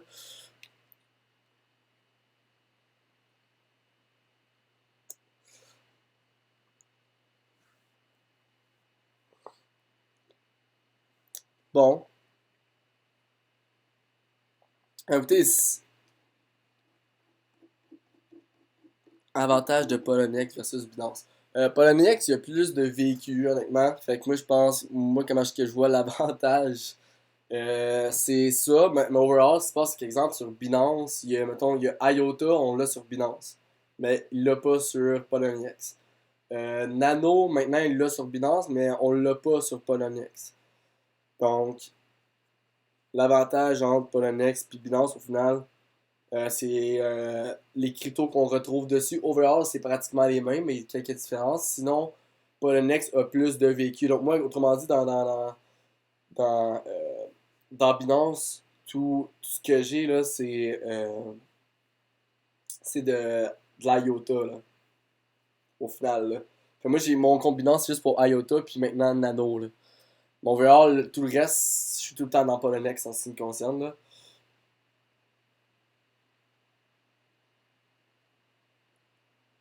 Ok, on me demande si je peux faire des analyses sur Poloniex. Si tu veux faire des analyses, dans tous les cas, ma réponse veut être ouvre-toi un compte sur TradingView puis fais ça sur TradingView. Là. C'est beaucoup plus clair, c'est beaucoup plus. Tu peux les enregistrer là puis les laisser là. Donc c'est beaucoup plus. C'est beaucoup mieux analysé sur TradingView que Poloniex. Là.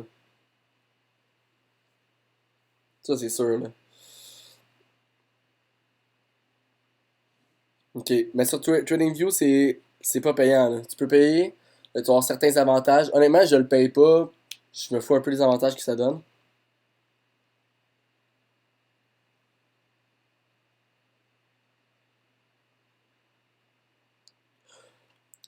Ah, ok. Ok, c'est bon. Ok. Ok, good. Euh... Non, ça fait que je sais pas si vous aviez d'autres questions ou par rapport au crypto ou je peux toujours vous répondre en ce qui concerne le marché économique. Bon, on peut toujours revenir au crypto qui était le sujet principal.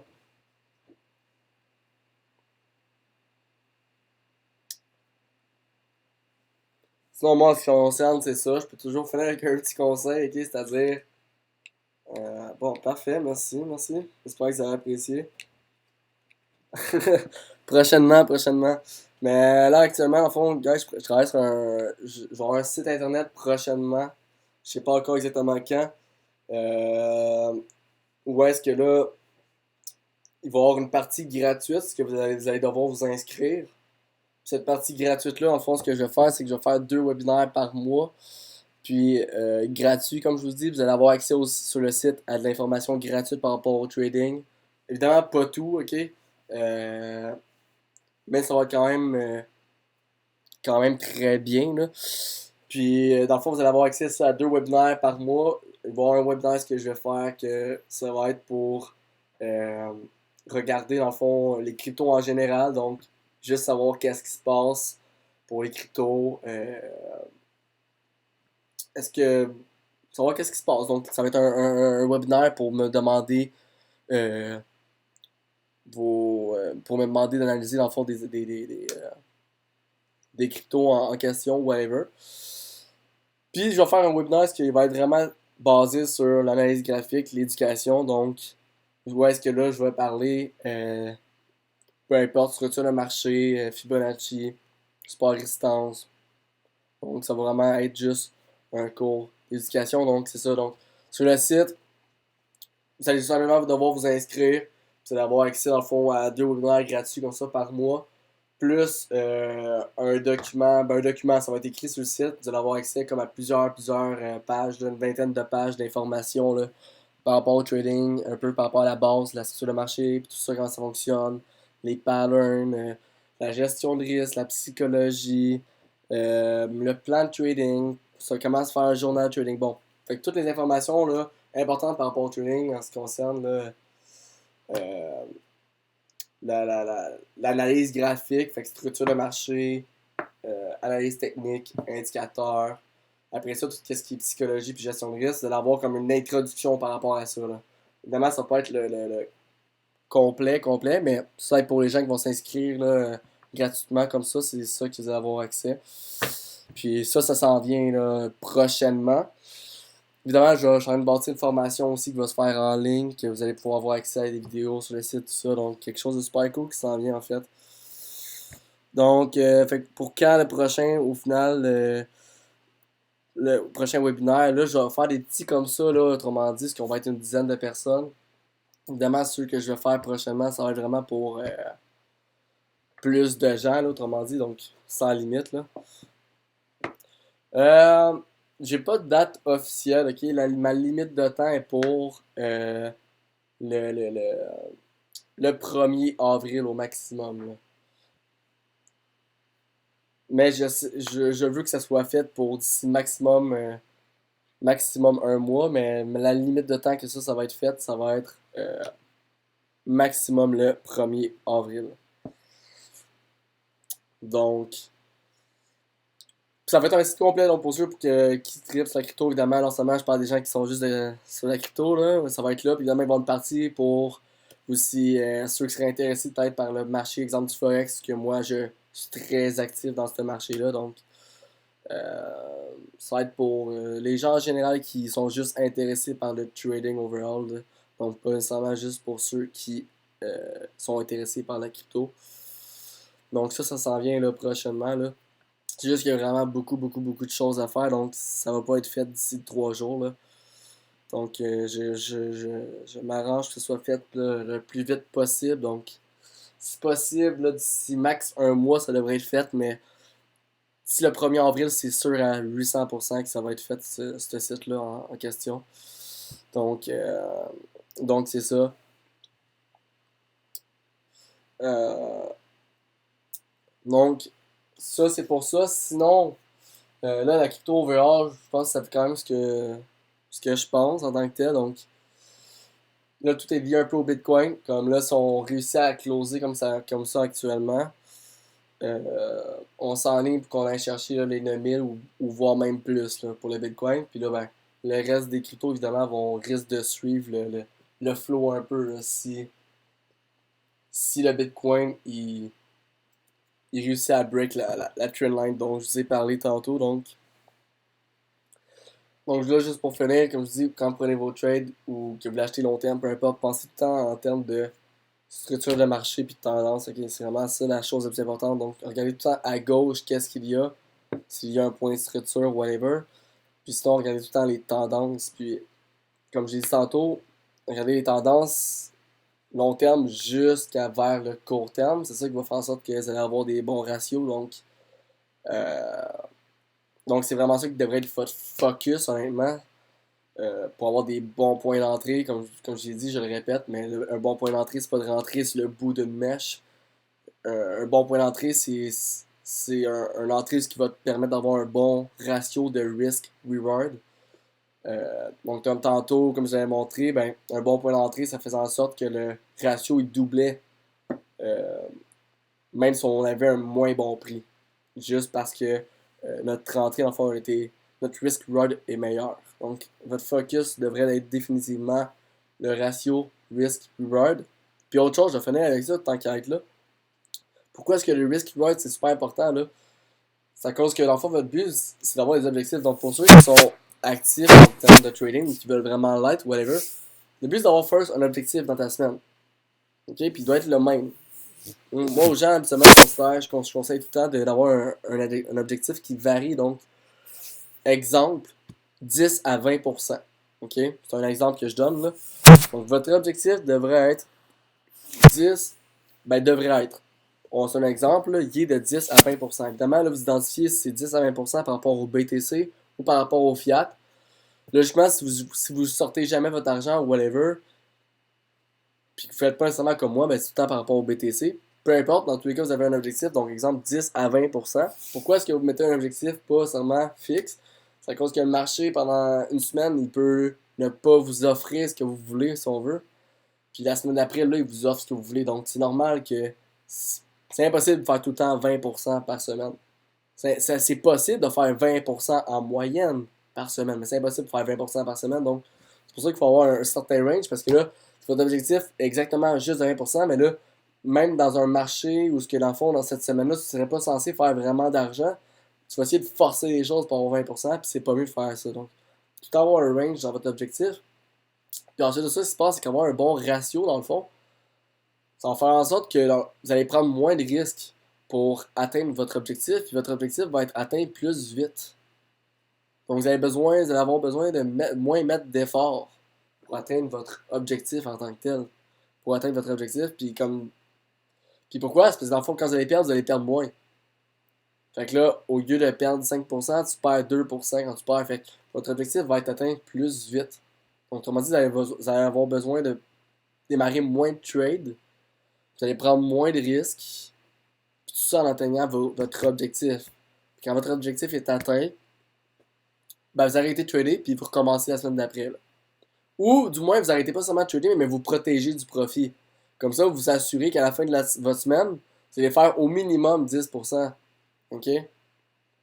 Comme là, mon exemple, avec mes cryptos, moi, seulement, comme j'ai dit, vous savez, je change en fiat, mais comme je suis plus long terme, puis je suis en mode un peu plus trading, mais moi, c'est juste quand je vois quelconque descente relativement là, forte que comme je change en fiat, whatever, fait que je suis actif, mais c'est de manière plus long terme, donc j'ai pas seulement un objectif hebdomadaire, là.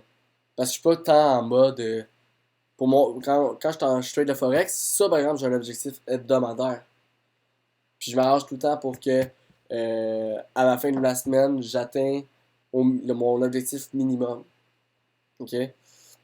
J'ai vraiment mes objectifs chaque semaine, donc vous devriez faire la même chose pour ceux qui trade, là, comme plus court terme. Là. OK? Là? Vous devriez définitivement avoir des objectifs chaque semaine, un petit range.